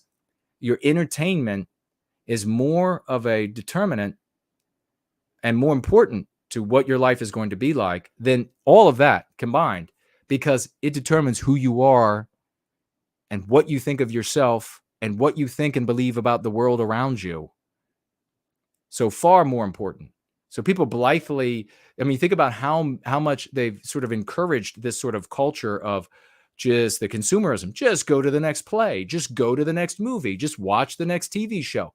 And it's all like attended to as though it is of zero relevance whatsoever to your life. Unbelievable. That's the power. You want to know? That's the power of the anti-white regime controlling the population. The people in charge know what I'm talking about. The ones at the very top, the ones who are carrying this out, they know exactly what I'm talking about. It's amazing. So I want to wrap up really quickly. The MPs in you, it's apropos. Have you ever considered the stress-inducing element of seeing other groups receive preferential treatment and privileges while you and your people are defined as common and unimportant? Think about that over the course of your life. Think about that as a child. I know white children, when I was a child, who bawled their eyes out witnessing this, hating themselves. We've seen videos of it, hating themselves because we're plain, we're ordinary, we don't have a culture, we're not special, there's nothing interesting about us. Anything they can do to get away from it. Where is the hue and cry? Where are all the white people joining me? They're busy watching Salty Cracker and Crowder. How deeply has it hurt you to know that your experiences, as far as the regime is concerned, don't matter? That whether or not you succeed in life doesn't matter. That whether or not you suffer or have joy doesn't matter. Because you're white. How deeply does it hurt you to know that only the experiences of non-whites matter? That only non-white success, suffering, and joy matter? We've seen it our whole lives. Many Americans will remember the commercials that were hard and heavy years ago about a mind being a terrible thing to waste. It was never a white mind. It was always a non-white mind. Black, and by extension, then, as we see in all things in the anti-white narrative, all non-white people. And it is a terrible thing to waste for any people, non-white people and white people. Anti-whiteism would have you believe, and had us believe, wasting a white mind doesn't matter. I'll jump here. MPs have caused or exacerbated, listen to this, folks, every single problem in your life. MPs have caused or exacerbated every problem in your life. They warp our understanding of the world. MPs confuse our decision-making processes and deform our character. As I referenced earlier, like an eagle whose fate calls it to the sky, but whose wings, fettered to its sides, confine it to the ground, our spirit wants to spread its wings and rise to new heights. But a distorted view of ourselves and the world confines us to a life of mediocrity, bad decisions, unrealized potential, and even physical illness. Of course, that's my opinion. Going free can improve your condition, whether or not you initially identify the specific MPs from which you are suffering. But full recovery requires empowerment, and empowerment often requires identifying all of the MPs and treating them on an ongoing basis. Why is that? Because you can't forget the poison, just like you can't forget how to drive or ride a bicycle. It's there. You have to counteract it. We teach you how to do it. It's very simple. Here we have the glossary from the glossary, Meme curative. You'll hear me talk about this. You'll see others write about it. What's an MC? A meme curative. A meme curative is a thought or idea that helps to remedy MPs. Includes useful concepts such as numerical courage, forced multiracial harmonizing, and statements such as there is no excellence where there is equality. So those are meme curatives. That's what you want to remember. That's what you want to be able to get to the point of to create on your own. And when you first start creating them, they won't be good. And as you work on it more and more, they'll get better and stronger, and you will get stronger as a consequence. And then our people, those around you will get stronger, our people as a whole. Let me jump on to, if there are any questions about these, please ask. Let me jump on to the MP of the day. Meme pathogen. That's an idea or concept that has the attendant emotions and ideas about the people who hold the concept as true and those who oppose the concept. Meme pathogens are detrimental to us. This is creating this verbiage is necessary because this is a science. Meme pathogen. Here's an example. White men are the real danger to society because they are mass shooters. Or like we saw, I talked about the great Kate dealing with somebody saying, white men are the serial killers. The meme curative response that we suggest here, and you can build upon this, you could memorize this or you could build upon it, you put it into your own words, is blaming all white people, or you could even say all Westmen, because that's what we use for us. Blaming all whites for the crimes of individuals proves that you are anti-white. So say that you're in a conversation with an anti-white, you would say this, and they say, well, just look at this school shooting. Let's take what's the school shooting that Alex Jones got into trouble for and got sued into oblivion, but still operates? Columbine? Was that it? And at Columbine, there was a white shoot. In my understanding, I'm open to be corrected. But one of the shooters was white racially and the other one Jewish. Now, if you are a ant-nat, if you are an antag, if you are a cult-nat, if you're one of these people, you will immediately respond to an anti-white saying this to you as with something like, oh, well, it's the Jews. And the Krebold, I think the guy's name was, he was a Jew, and he was the master. It's all the Jew. Okay. So what does that do for you in the eyes of the person you're having a conversation with or an argument with? You've immediately been stereotyped. They immediately believe that you hold all of the positions, many of which I'm sure many of these people don't hold. Like that you want to murder all non-white children and all of these. You're immediately saddled with that. You're never going to be able to make your point. You're never, and it's not even accurate. It's not even like an objectively going to take us to white well-being. And maybe that they stick with it because now we see indeed a declaration of the dividing line that they are anti-Semitic before they are. And by their own words, I don't like using anti-Semitic, anti-Jewish, by their own words, before being, it's more important to be that than it is to be for the well-being of white people. That's their own words saying that. And across the board agreeing with that statement. And so obviously that's an opportunity to go after Jewish people, including innocent Jewish people, instead of helping white well-being.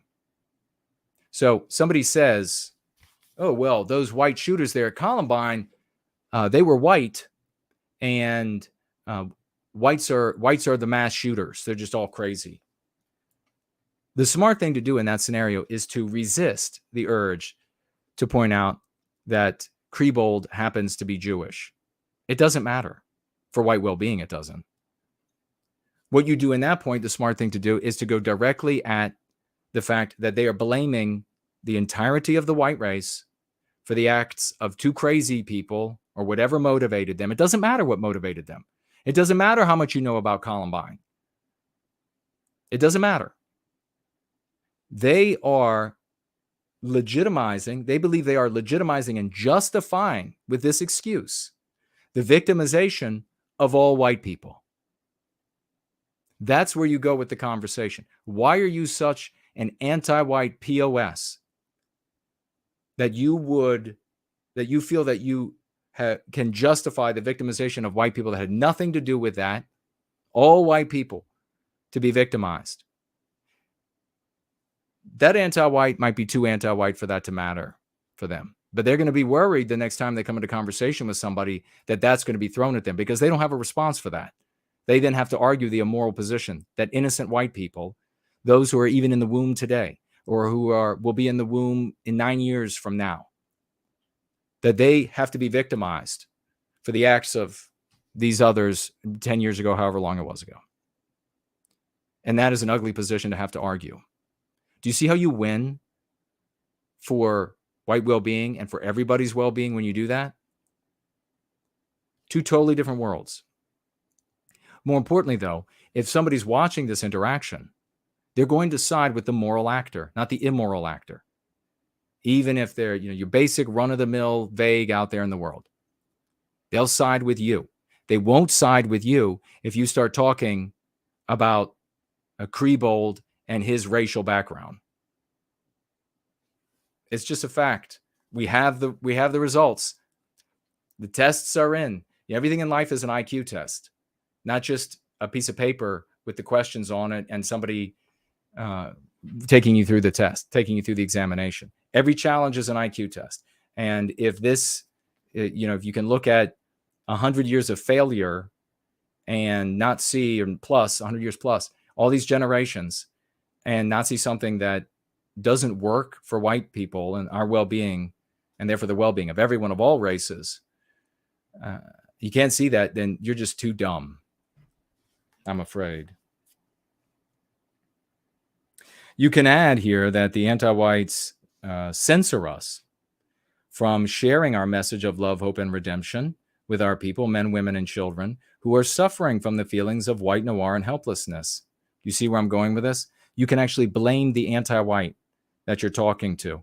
You can actually say the blood is on their hands, not on your hands. The blood's on their hands because they prevent people like you, people like us, from reaching white people who are traumatized by anti-whiteism, by anti-white ideology. When you lay that on an anti-white, I can assure you, and more importantly, when you lay it on somebody who is somebody who can hear you, a vague who can hear you, maybe a family member, maybe a friend. When you lay that on them, those dialectics, when you lay that on them, they sit up and take notice. They can't just dismiss you. You don't fit into a box. You don't fit into a coffin. You're outside of that. You're changing things. I liked what somebody wrote in the thread under, I guess it was Kate's tweet. The person wrote back to this anti-white who felt like she was justifying victimizing white people because white people are the serial killers, is her statement. This person wrote back, I thought it was brilliant, pipe up if it was you, that they were all anti-white, but not as anti-white as you. So I thought that was great. That's a great, you immediately flipped it around on her.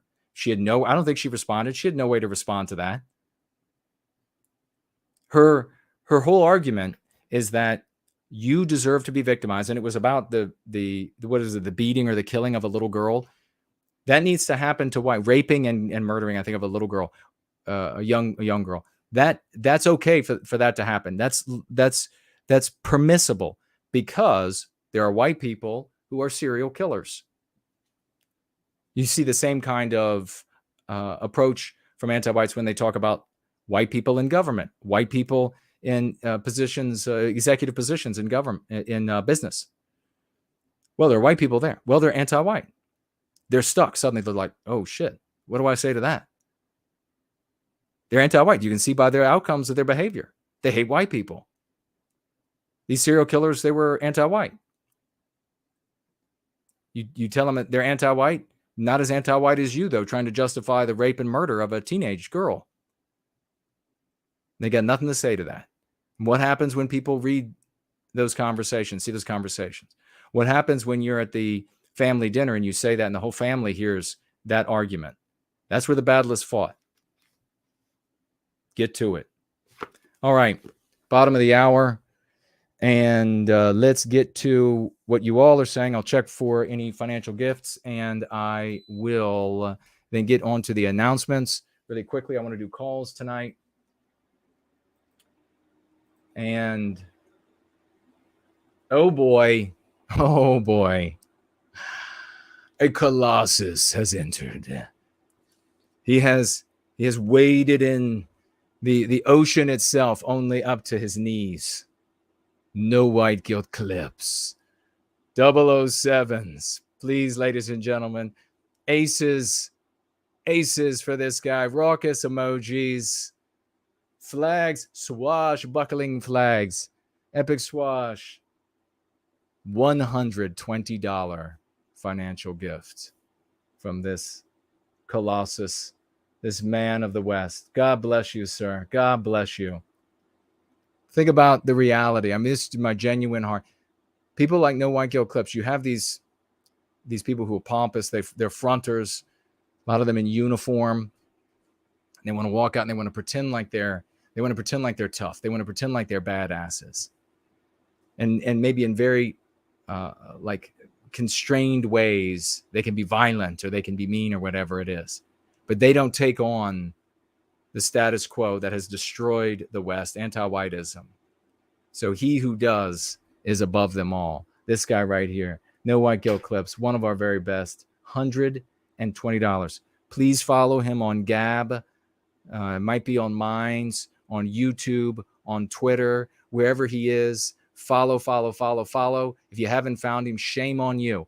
No White Guilt Clips. Follow him and spread the work, the brilliant work that he's doing. Laud this guy. Give him a pat on the back. He deserves it. God bless you, man. $120 financial gift. Testimonial. He sees it working everywhere. Just total epic. He's had the absolute title for the most epic IRL swash in history. And it's just been like, guys, continues to climb. God bless him. We love that guy. I see Jack Long is here. Justin is here. Thank you all for celebrating. Alex Simpsons is here. Thank you for celebrating. Let me give a check.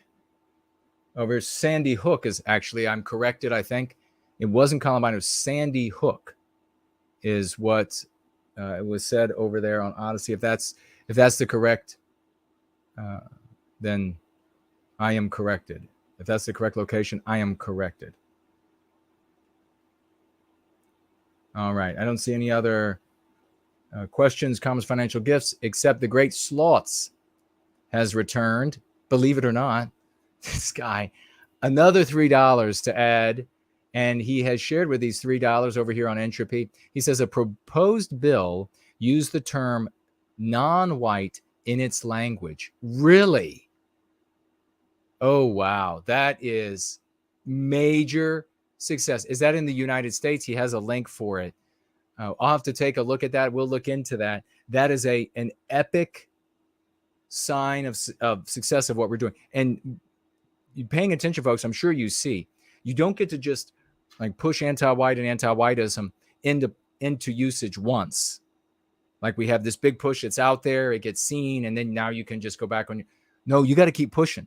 You got to keep it coming, because the anti-whites who are in the know, first of all, inertia is going to try to weed it out. People who should be using these concepts will just slowly stop using them if we disappeared. And of course, you have the anti-whites at the very top, the smart ones, the devious ones, who will realize, oh no, we don't want, that's banned at this publication. You don't want them saying that, because they'll go back to the past, the anti-whites of the past that started excising these concepts from the dictionaries because they saw the power. So we got to keep pushing this.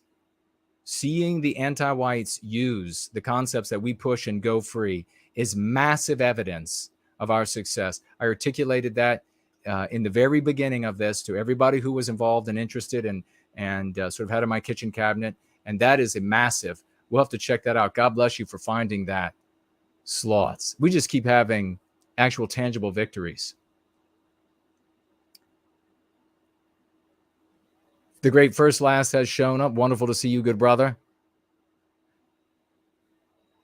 Napoleon has shown up. Napoleon himself has decided to go free.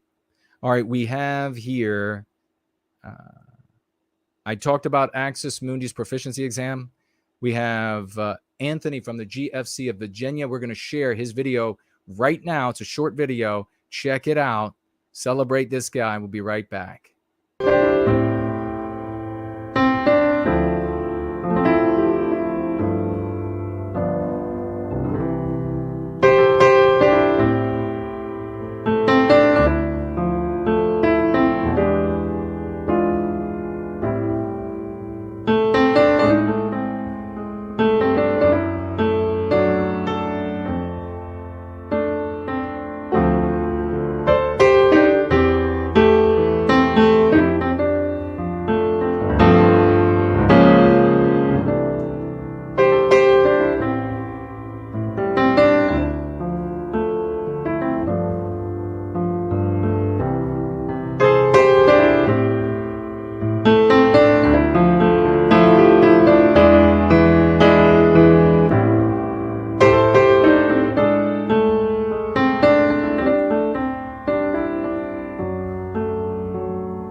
I absolutely love that. It totally expresses where we come from in our hearts, in our advocacy for white well-being and the betterment of and the well-being of everyone of all immutable characteristics.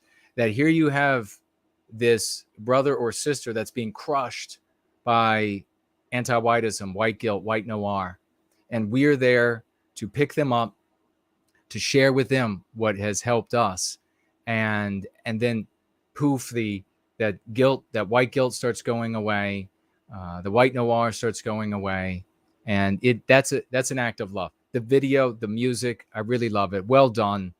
Raucous emojis for that champion, Anthony of the GFC of Arizona. Beautiful, beautiful video. So just true to our spirit. You know, it's not just LARPy. It's not snarky. It's not hating on another group of people. God, so different. He also sent to me, and I only have time to share just two more, these wonderful shirts. And I'm going to speak with him about what exactly he's thinking about doing with these. But this is out of his own initiative. We have to just move. We have to be doers. You have to get out into the world. You have to do what you can, where you fit in with your skills. This is awesome. Look at this. All right. So we're going to find out. Maybe these things will end up being available at nowhiteguiltcollectibles.com. You're going to look beautiful in these things. I was so surprised when I got it open. I was like, oh my gosh, this is nice. And one of these days we're going to have somebody show up and they're going to say, I want to buy a building for you all. Okay. I really like this love, hope, and redemption. I really like it. And it's real. You've been doing it for decades. So it's a real thing. It's not, you're changing lives, and people will come to this if we can push it out there. Yes, exactly. So God bless Anthony. Totally perfect. Thank you so much. We have 30 seconds of lovely porridge. We need to salute this man. Raucous emojis for him. Make sure you get over to this channel. I guess it's on YouTube, so I can share it as well. Make sure you get over to this channel. Meet Your People. I think it's Meet Your People on YouTube. And yes, Meet Your People on YouTube. That is Lovely Porridge making these videos. These videos, he's working in tandem with the great Dean Danger so that these things are available at the remarkable School of the West. And we need to get Brand Danger in again soon to give us another update on the great work that's being done there. The only school of its kind, supplemental material for homeschoolers, for people at private, for people at public, everywhere of all ages, reaching everybody as he can. Here is Lovely Porridge preview. Oh, wait. Is that it there or no? Might have to pull it up. Or do I have it already pulled up here? There it is. All right, let's do this. And we got to do it this way, because I do have, it is Meet Your People on YouTube. This is the promo.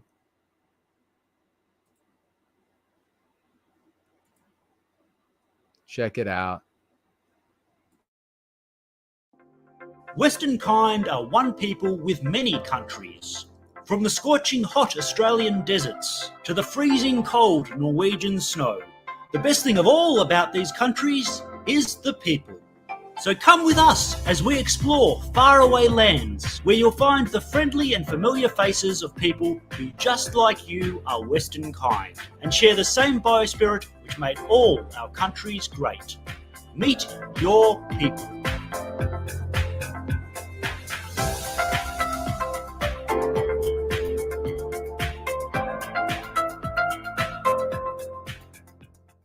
This is so Western great because kind- it's not, it's who we are. This is getting to the children. This is who we are. This is not some particular campaign that a group that hates Jewish people, innocent and anti-white alike, that they do this to try to cover up, to give like a nice face to their desire to harm innocent non-white people of all races. And they do this sort of a thing to sort of confuse as an optics thing. No, this is who we are. We are trying to make our people healthy and happy and united again. One single race with many countries. This is one of the most beautiful. Porridge's voice, his intelligence, I'm so great. I think it's so great. I'm so happy that Brant and he are working together. Two of our very finest. Please, raucous emojis for these champions. 07s for the hard work that they are doing. Still, in the midst of all of the censorship, in the midst of the oppression from people who should be our friends, who should be joining us, these people chug on. And that's what real heroes do. God bless Lovely Porridge and the great Brant Danger in this joint effort. And the new video that Lovely Porridge just did is on Macedonia. Macedonia. What a champ. We love you, brother. Let's take a look. We had the mailbag. We have one lovely letter here, and I'm not going to, it's kind of a private letter, so I won't be reading it. I will show it. I think I can show the front of it, but okay. Yes, this is it's a very, check that out. Wonderful little letter that has come in the mail. Very pretty. And the young lady is, she's grateful about the work that we are doing and where we're coming from, and that it is love, hope, and redemption, that we're changing lives for the better instead of for the worst. And she financially gifts $10 with her letter. God bless you. Thank you so much for that. I was very happy to find that in the mailbag. The mailbag was not empty. It had this lovely little letter in it. Thank you so much for that. Okay. We have some of your comments. We're going to take calls here and any questions you have as well. So I'll be looking at the sources for financial gifting and the live chats where they are. And very quickly, let me knock out a few of your comments here. We have, let's see. Oh, wrong document. Johnny Johnson says here, the anti-white tube still keeps censoring us like maniacs. Anyone or everyone, make sure to have 2 accounts, at least to make sure comments posts. Seeing it posted from your own account does not mean it is posted. Also, short, quick one-line comments seem to post easier. So keep that in mind. Thank you very much, Johnny, for bringing that to our attention. The censorship continues on Anti-White Tube. The great reptile, folks, you know who he is. He and his lovely family. He has this to say: when anti-whiteism falls in America, it will fall everywhere around the world, close quote. And then that's me that he's quoting. That's the most powerful and hope-inspiring statement I've ever heard. We aren't in this just for ourselves and our nation, but for all our people across the globe. Because the anti-whiteism practiced in any given country is identical to every other, the methodology to end it is equally universal. All it takes is one country, just one, and the rest will fall like dominoes. The only remaining question is, which of us will fight hardest to become that catalyst? Let the games begin. That's awesome. Very well written, brother. That's Reptile, brother Reptile. Brilliant, awesome guy. John Garrison says here, I've been strategically dropping comments on Gab Explorer, telling people about your book and website. Fantastic swash, my friend. You've got some epic swash. I'm about halfway through Go Free now, and it is life-changing. I don't even care about the jaywalkers anymore. And just that alone is incredibly freeing. If I had extra money, I'd send a copy to certain people like Vincent James, and I think even Salty Cracker would get into it. Well, brother, I think we're reaching out to those folks, and maybe they will, maybe they won't, but we're going to continue pushing because of champions like you and what you just shared. Feeling this great weight is off of him, then he can now be effective. He can now work for white well-being by getting out of this hyperfixation on an entire race of man. And obviously that's going to end up, instead of that endless negativity that he's feeling and directing at this entire race of man that he can't do anything about, changing it to positivity that he can do something about for white well-being. Thank you so much. That's a really great testimonial.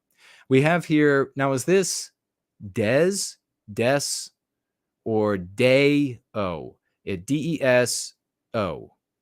Not sure. So, Day-O? I mean, that's maybe a stretch, but maybe. Far too many people conflate popularity with being right. So true. And people like Salty Cracker are a dime a dozen. They've accomplished literally nothing, while No White Guilt is changing the world. God, that's a beautiful testimonial. We all are doing it. You're doing it. Everybody who's taken, thank you very much. I take and I appreciate that deeply that you wrote that.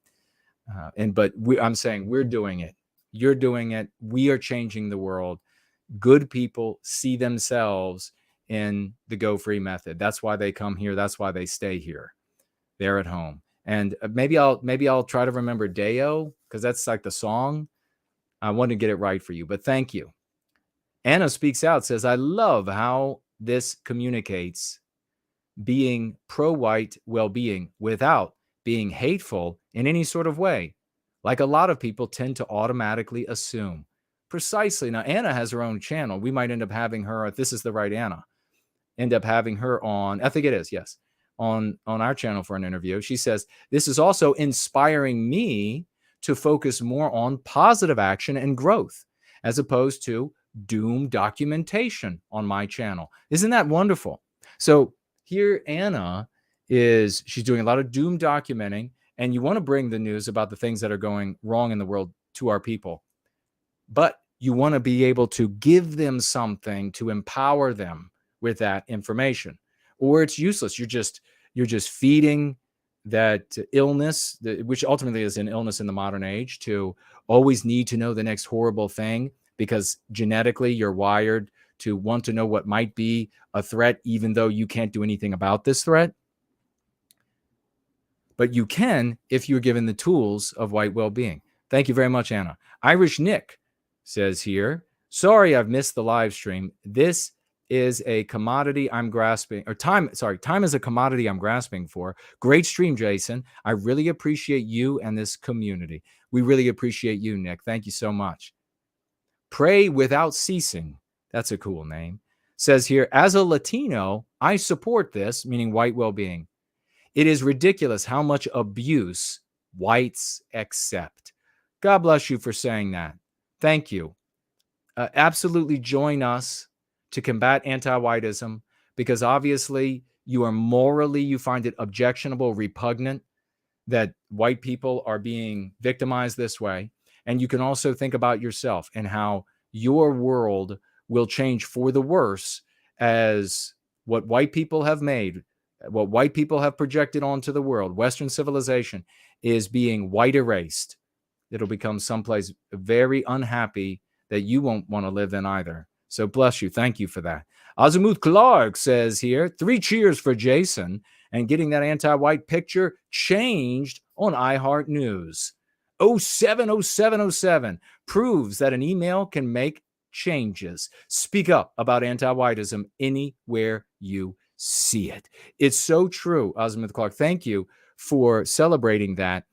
An email can change things. Phone calls can change things when it comes from what we have created.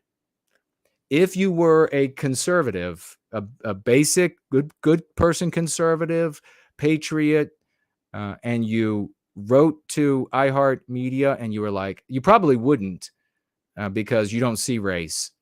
But if you did and you're like, this is kind of odd, that you have a white child when it was not a white child. The basic conservative taught by people like Benny Shapiro and the others, you're not going to get it. You're not even going to know. You only get the reality here. iHeartMedia isn't going to care at all. iHeartMedia got a stern email from me. And then they looked and they said, oh boy, look at all these people who are arguing from a moral position. That means millions more will be able to join them. And I guarantee you, the odds that they clicked through looking for swastika banners or anything else that would fit in the anti-white narrative, that if they did anything, they looked for those things. And when they saw that indeed we're not that at all, there's no fake or front here, this is what and who we actually are, they then said, we'll just change that picture. We'll just make it this, and then we won't have problems. How easy is it for iHeartMedia to change the picture? By the way, they wrote back. I told you I thanked them, did the right thing. How easy is it for iHeartMedia or other institutions when confronted with a lot of moral opposition that could grow? See, that's the thing that's important. That could really grow. They knew, wait a second. If they go to the public, if more of them start talking about this, the public is going to say, yeah, that's immoral to do what they're doing there. That's not something unscrupulous is going on. When they thought about that, they thought it's just easier to change that picture. How many times can we be doing that and changing the world for the better? This is what we need to be doing. Based White writes here, great show. Yes, we need more Christians standing up and protecting the church from anti-whiteism. Damn right we do. Thank you for that. I really appreciate it. And then we have cool Papa J Magic writes, bravo, Jason. Getting the cover picture changed is so much bigger than many will realize. Not here, because we are big-brained and next level, but I'm being totally serious. I'm blown away, man. This is really something else. 07. God bless you, man. Big 07 back to you. I appreciate that. It absolutely is. And yeah, elsewhere, they're not going to get it. I mean, we've already seen comments where antags are writing in and they're like, so you got rid of a picture, not having no idea the gravity of that. Just really demonstrating how low IQ they are. Really demonstrating. And also how unscrupulous and unsavory they are. Because if they went out with their antag slogans and their fascist slogans or whatever, self-identifying as those things, they go out there and they said these things, and then all of a sudden major media institutions were like, oh, we'll change that. We don't want you marching in the street. We're afraid. We're very afraid. We're so afraid of you. We'll just change it. They would be all over. Look at what we did. They took down that picture because we're tough. They don't give a shit. You're not tough. You're beer swilling, low IQ'd imbecile. You're not tough at all. They absolutely would be fired up over that. You could take it to any other community. Take it to like the Benny Shapiros, and they're not pulling strings behind the scenes with money like we've learned more and more from Crowder, where they're like, hey, we'll give you $5 million if you just change this for us, and then we can brag about having it changed. That's kind of different. That's kind of different.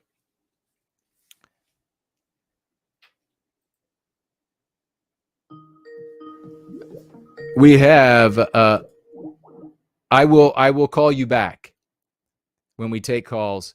World Conqueror would like to chat tonight, and I will call. World Conqueror will be first, and then I think it's Mr. V.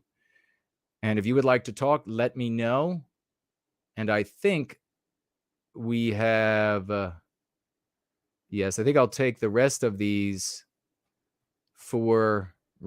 comments for a ride, and we will get to them maybe on Tuesday or so this week. We have a reason to get out the raucous emojis because First Last has wanted to chime in again, as he is wont to do. $1 more. Raucous emojis, 007s. First Last, $121. $121. Acknowledging to the great No White Guilt Clips that he's got to give more because of all the work that No White Guilt Clips does in creating memes and creating videos, creating clips is what his namesake is. God bless you, this champ. 007s, please, everybody. 007s for First Last. Now, what does First Last want us to know? Is it a Dvorak keyboard or is it no, he's just 121 white well-being dollars. I assume he'll write in the live chat. God bless you, brother. Great to see you again. And happy to see that you're doing well. 121 bucks. White well-being bucks from the great First Last. Looks like Axis Mundi will be third in line for a call. We're going to have to try to be snappy. We're going to get to the calls in a moment. We've got absolutely a hard deadline at 9:30. Let's see. Yes, absolutely. Which means we got to actually be finished before then so that I can wrap it up and have the outro music. But we're going to make it happen. We can pull it together. $121. Thank you all. Let's get some aces. If you got aces, if you got time for that, throw some aces. Shake them up. Throw the aces out on the board in the live chat. I really appreciate it. First Last, making it happen. Thank you all for applauding.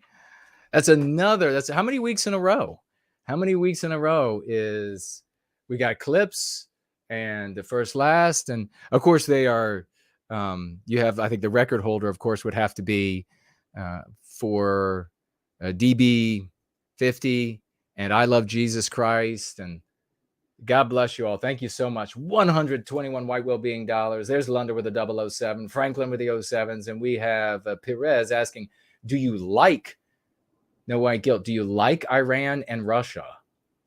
That is, I get what you're asking. I mean, it's to anthropomorphize entire countries, though. I just don't do it. I love the white people in Russia, and I like the people in Iran. That's my baseline until I meet individuals. And then if I meet them and the people in Russia are of Western kind, the people in Iran are another people. But I start at a place of bare minimum of liking everybody around me, and then I'll let them prove me wrong if they're not worthy of being liked. And leaderships in those countries, not really. I would be concerned with the Iranian leadership if there was a threat or a support from them for white well-being or threat to white well-being. So I don't care about their contest with other countries. I have no interest whatsoever. I'm not a friend of them because they're enemies of other countries. Leadership of Russia is, they're not for white well-being. They have had plenty of opportunity over the years to speak out in favor of the persecution of whites across Western civilization. They've elected to not say a word about that, which is ultimately to condone and to support what's happening to Western kind. There's no way that the government of Russia is unable to determine what's happening to the white race in the West. They know exactly what's going on. They don't have some bizarre filter on them. And of course, I make no assertion or take a position on any territorial claims for Russia or Ukraine, but I oppose all brothers' wars, and I oppose the death in combat of Western kind, which is what's happening there. And however it's resolved, I want it to be resolved as soon as possible to put an end to the loss of life on both sides of that conflict. I hope that was a complete answer. Cool Papa J Magic doing more from this little corner of YouTube than any other conservative content creators. Yes, we are. God bless you, man. Awesome. Being right is not enough, writes First Last. So true. So true. You must be virally right, not stillborn right. Ooh, I like, virally right, not stillborn right. I like that. Very good. Very good. First Last is good at coming up with those. That's another way that First Last has contributed in a really sublime way over the years. Is he has made suggestions for MCs that ended up satisfying the scientific method and being employed and working very well. God bless you, brother. God bless you for those. Hyperborean Dream, Howling Gaming is here. World Conqueror. How do I call you? Well, we had your call. You did it. Let's see. Metalhead Forever said, just subscribe to Meet Your People. Perfect, man. Thank you for that. I really appreciate it. Agent K is here. Asks what I think of Marcus Fallen, the golden one. I've had him on before on this channel, and we had him on also on reviewed his book. And every time that I have been, PWR, I should say, we also had him on PWR. Every time that I've interacted with him and what I've read were things that accorded with my morality. And I like the guy just like as he's a nice guy. And I have not found anything. I'm not like a follower or anything, but I think he's a good guy from what I can see. I don't see anything objectionable. But as again, I don't follow him and what's going on. I hope he's doing great. I know he's got a wife and a little one. I wish him the very best. I had dinner with my parents yesterday at the Chinese buffet, and I bought both of them copies of Go Free. Oh, Ivan. So epic. So swash. So swash. He said they were somewhat confused, but they seem interested. Nice. Well done. Well done. Thank you for that.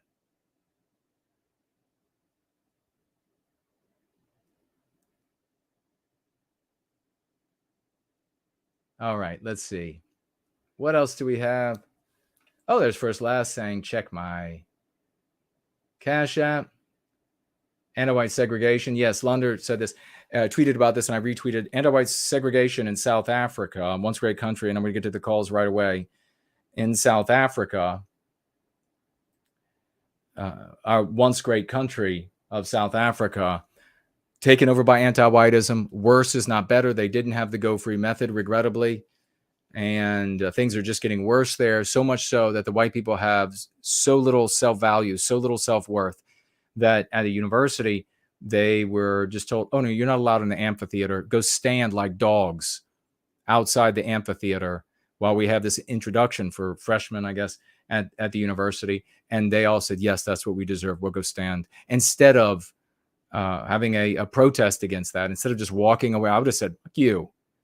I'm not going to go stand outside like a dog. But this is the state that they find themselves. Once again, we can make all the arguments in the world about once things get worse. It's one of the big things that leaders in the white sympathetic sphere over the years, I tried to argue repeatedly about, that worse is not better. They need an alternative. They need a psychological alternative, not a political vehicle, not a violent vehicle, which ultimately most of the visions of a political vehicle end up being tainted by ideas of it being violent, reminiscent of the Third Reich, and they're just going to go marching down. None of that's happening, for God's sake. Stop being children. And so while everybody was standing around saying, I mean, this has happened in our lifetimes. Let's just wait until it gets bad enough. They'll start fighting back once the government. No, didn't happen. You did have a bunch of white people who took the Cravens route. I don't blame them because of how bad it had gotten. And they moved out to this territory, this land that couldn't be lived on, and they are eking life out of it. God bless them. My heart goes out to them. But they thought, if we just go to a bad enough place, we won't be followed. And then you see JF making the same argument. Everybody's got to move up to a totally inhospitable environment, and they won't follow us. Of course they will. And how is that a survival? Who wants to live like that? All right, going to the calls. Let me just make sure we don't have any financial gifts. And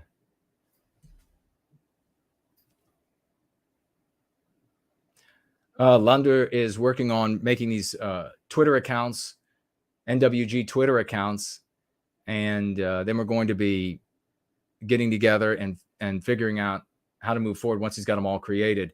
But that is one of the things that the great Lunder is working on right now. Awesome work, brother. Thank you. We have 0022 is with us. Great to see you. White Wolf. So what happened with the Super Cuck Bowl? Is it over? Did the stadium cave in? We're going to be calling World Conqueror now. And here we go.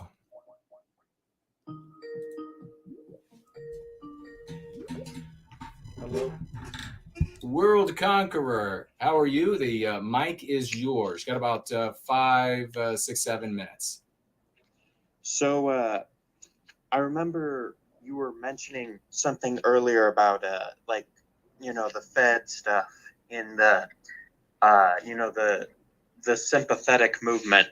Yeah. And I actually had a really disturbing experience recently with a friend of mine who was advocating on Twitter, and it felt like it was that for anti-white trapping or whatever. Really? Where we were talking about the migration in Britain, right? Okay. And on this voice chat, and all of a sudden, all these people come out onto this voice chat, and they're just saying like the nastiest things. Like this one guy's like, "Oh, we need to knife the migrants in the back." Oh my God! All sorts of horrible shit. Yeah.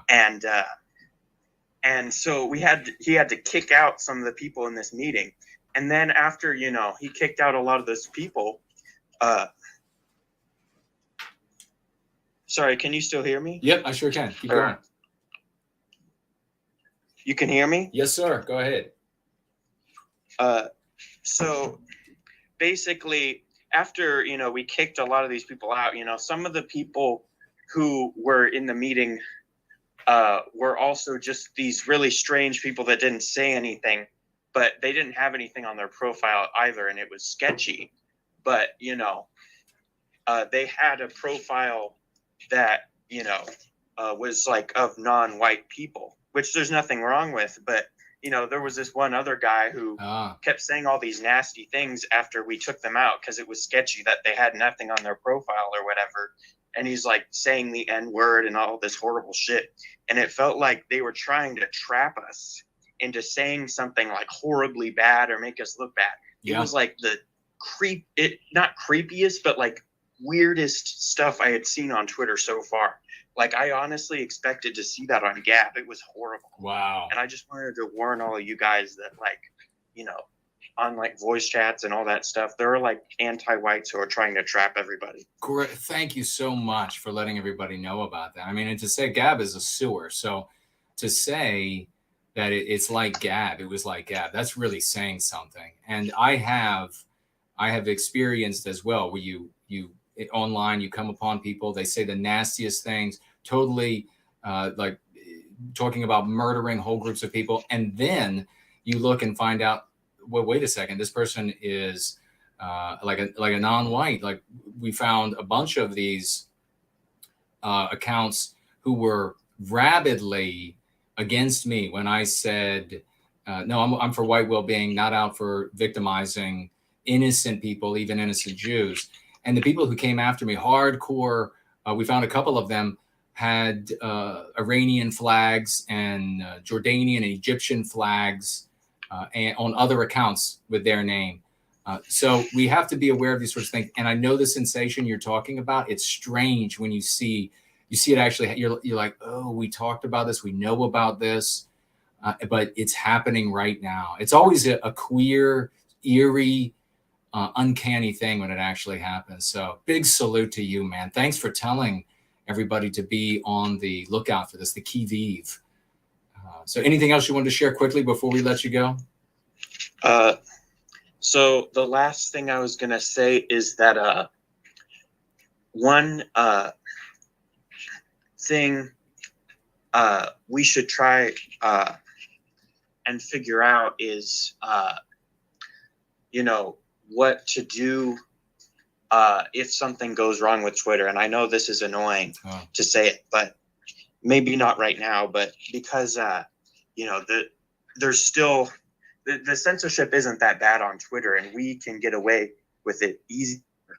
But I think in the future, I might have mentioned this, but what I was going to say is I'll try to figure out like a plan to create a Gab group where we basically don't allow shitty people on there or like people who are evil. Yes. And stuff like that. I like that plan. Because otherwise we're just going to have to deal with like the most like evil people imaginable. I know. So, yeah. And that was it. All right, man. Now that you're on the Skype, all you got to mention is that you'd like to call in, and it'll be easy for me to reach out to you. And anytime you want to talk, let me know, brother. But otherwise, a big Promethean hails to you. Okay. Promethean hails. Have a great day. You too, man. Bye-bye. That was the great World Conqueror with a very valuable piece of information. And God bless him for sharing that with us. When they are, and that's exactly how it happens, folks, is you're in these groups and all of a sudden you have these anti-whites will show up, and they can be of any race. And they show up to undermine. They want to push, and a lot of people will call it Fed posting, but so much of what today is called Fed posting is the kind of thing that antique nationalists will actively say now. All right, Mr. V, we're calling you. And then Axis Mundi, here goes the call.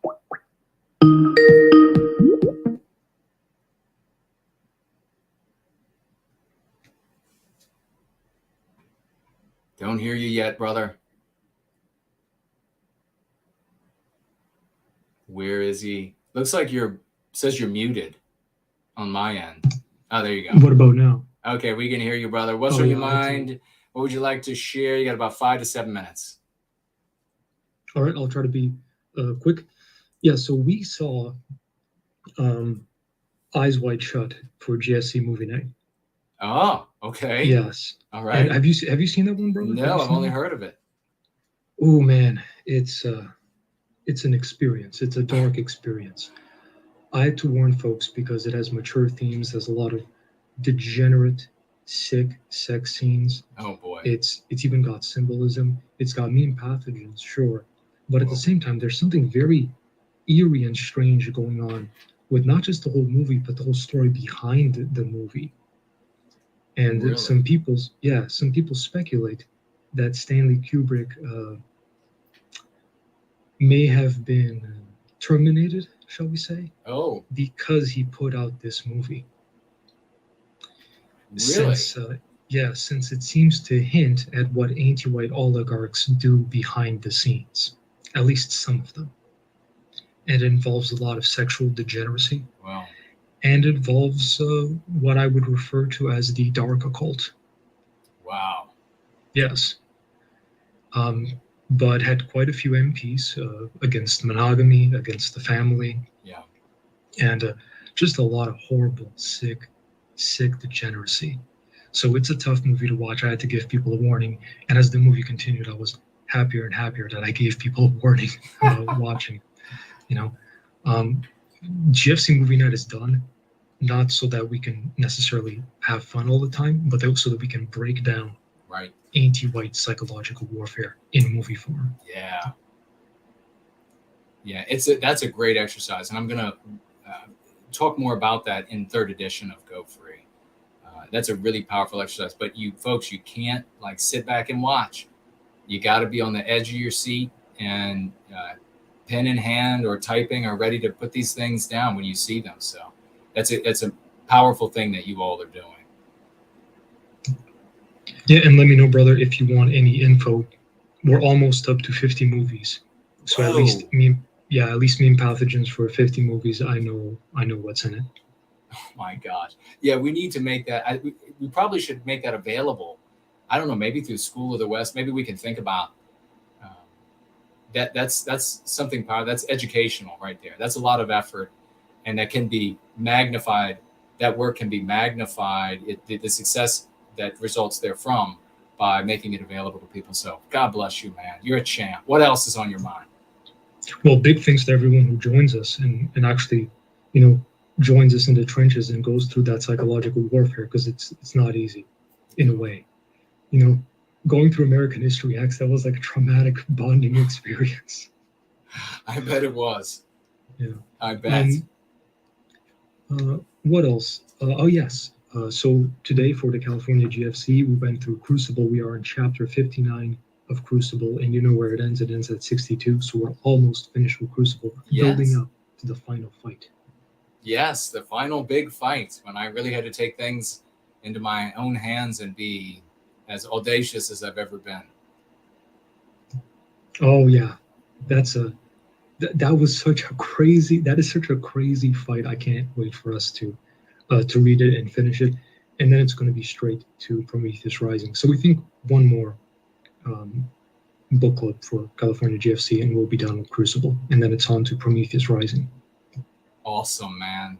You all are doing such good, hard, admirable work, and it really inspires me. And I hope and expect that it's inspiring a great many others to participate and to begin becoming healthier, physically, mentally, spiritually, and becoming infinitely more effective Westmen for our effort for white well-being and everyone as a consequence who lives in the West. So God bless you for all that you're doing. Right back at you, brother. Thank you for everything you do. And I'll mention, if people want something interactive, check out Western Games.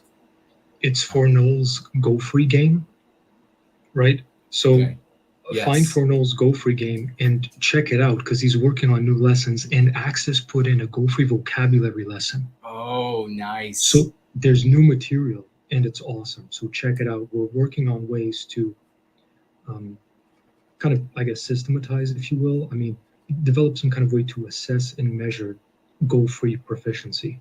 that's something we're very interested in because we're moving toward more toward Go Free training, since there's so many people that have not read the book or not read the main book Go Free, or not read Prometheus Rising or Crucible, etc. So we want to make sure everybody gets trained and everyone can develop these Go Free skills, which are crucial, essential, necessary. 100% Western kind games. And I think what we'll do is I will share Fornell's new song and Western kind games on Tuesday or whatever day I come back this week, so we don't rush out of here. We're almost out of time anyhow. But Western kind games, thank you for sharing that too, brother. You've about used up your time today, I'm afraid. But anything final that you'd like to add before we let you go? Prometheus Rises. Prometheus Rises, the great Mr. V, ladies and gentlemen. Promethean hails to you, champion. God bless you. Promethean hails, brother. Take care. All right. Wow. Mr. V's become a real professional, hasn't he? He can get on the call and he can just like boom, bang, bang, and get you all the valuable information you need to know.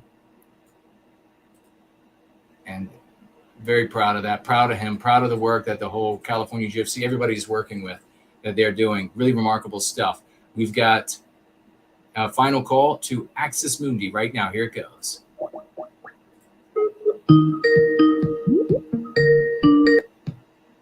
Promethean hails, brother. It's good to be talking to you again. Promethean hails. Thank you for everything you're doing. 5 to 6 minutes is yours, brother. The mic is yours. Thank you so much. Before anything else I say, for everything you're doing, you hit the ground running. Very impressed with all of your good work. Well, thank you. Thank you very much. I think what you've given us essentially with Go Free and this whole practice is a foundation to build something. It's already in its basis, in its foundation, quite revolutionary in a few ways. But I feel like we can build upon this foundation to get something even greater as we continue to develop it. And so I'm very interested in developing Go Free as a science. That's one of my personal goals, because we'll continue pushing against anti-whiteism, and we'll continue having victories, and we will dismantle it. But then as we do so, we're gonna have a lot of sick brothers and sisters who are gonna need help healing from their white noir. Yes. And I see Go Free as having the tools for doing that. And so where we are right now is that we're developing the practice and really developing the community that understands the practice. Mm-hmm. And learning, in my view, is in many ways a social endeavor. Yeah. So I want to highly recommend folks to join the GFCs, join the open chats. In the Prometheum chat, which is the one I am most active in, we are doing weekly Go Free readings where we read the book together. Nice. And one of the best parts about it, brother, is we're doing the interactive segments together, which is one of the most important. Yes. Right. You've given us really good examples of how these exercises are to be done in the book. And then you've given us really good directions of how to practice these. But then I imagine, just my background being in education, there's a lot of people who are going to be nervous reading the book on their own. It's like, how do I know that I did it well? Right. Right. How do I get my feedback? Yes. Or people that just draw a blank when they say, okay, I have to think of 3 examples, right? And so part of what we're doing is that we're trying to scaffold these practices to make them accessible to absolutely anyone who is reading this text. Nice. And so the goal is that eventually we'll be able to put out something that people will be able to use on their own. But for right now, the more people we have in our community, the more people we can help and guide to the practice. We are watching commercials together, brother, and analyzing MPs in them exactly as you lay out in the book.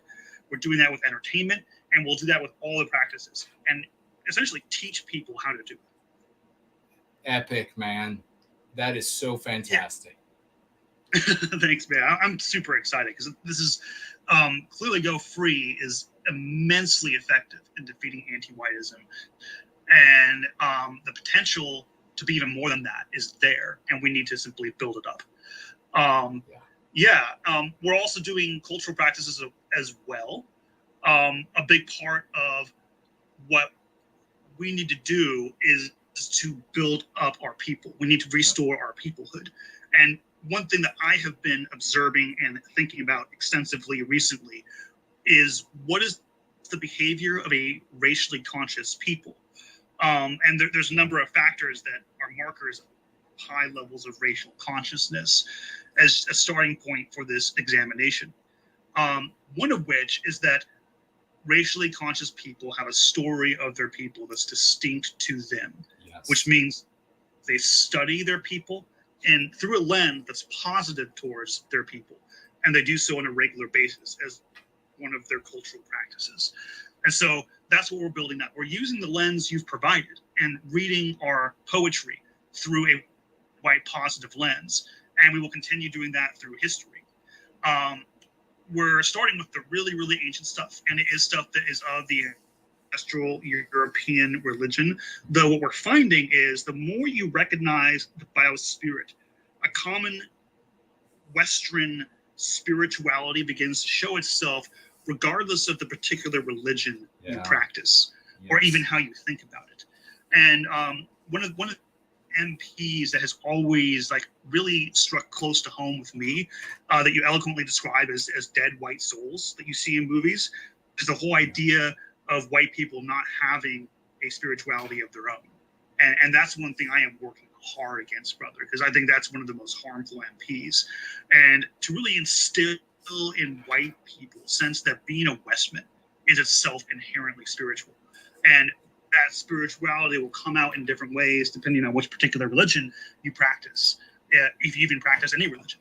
But you're still part of that rich, beautiful, profound spirituality. And the more we can read our culture and our works from our ancestors through that lens, the more we can cultivate these traits and characteristics of a people that have a high level of racial consciousness.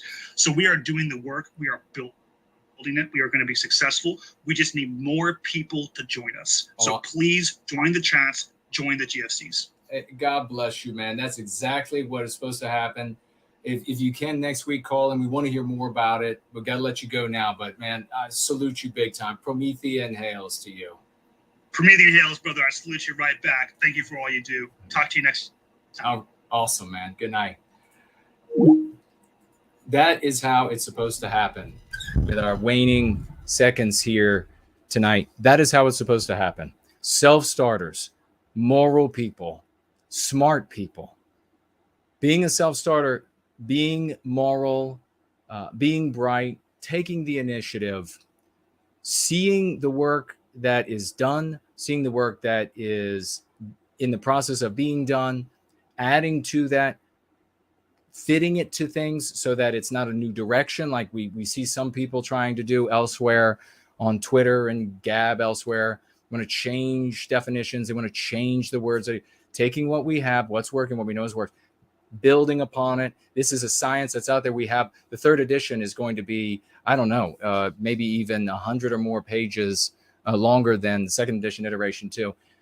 We have a complete science here. Science has a nomenclature. That's why you see these other words that are used that are not immediately familiar, but you can get started right now and you can do it with these wonderful people. We had Franklin out there in the live chats, financially gifting. We had the great Heidi and Raymond out there saving their little white son so that he'll grow up to be a great man of the West with the Go Free method. We got Lovely Porridge reaching out to children with the great work that he is doing. Brent Danger alongside of him doing that. You have the great Anthony, the GFC of Arizona, coming in strong with the shirts and more. We're going to be making it happen.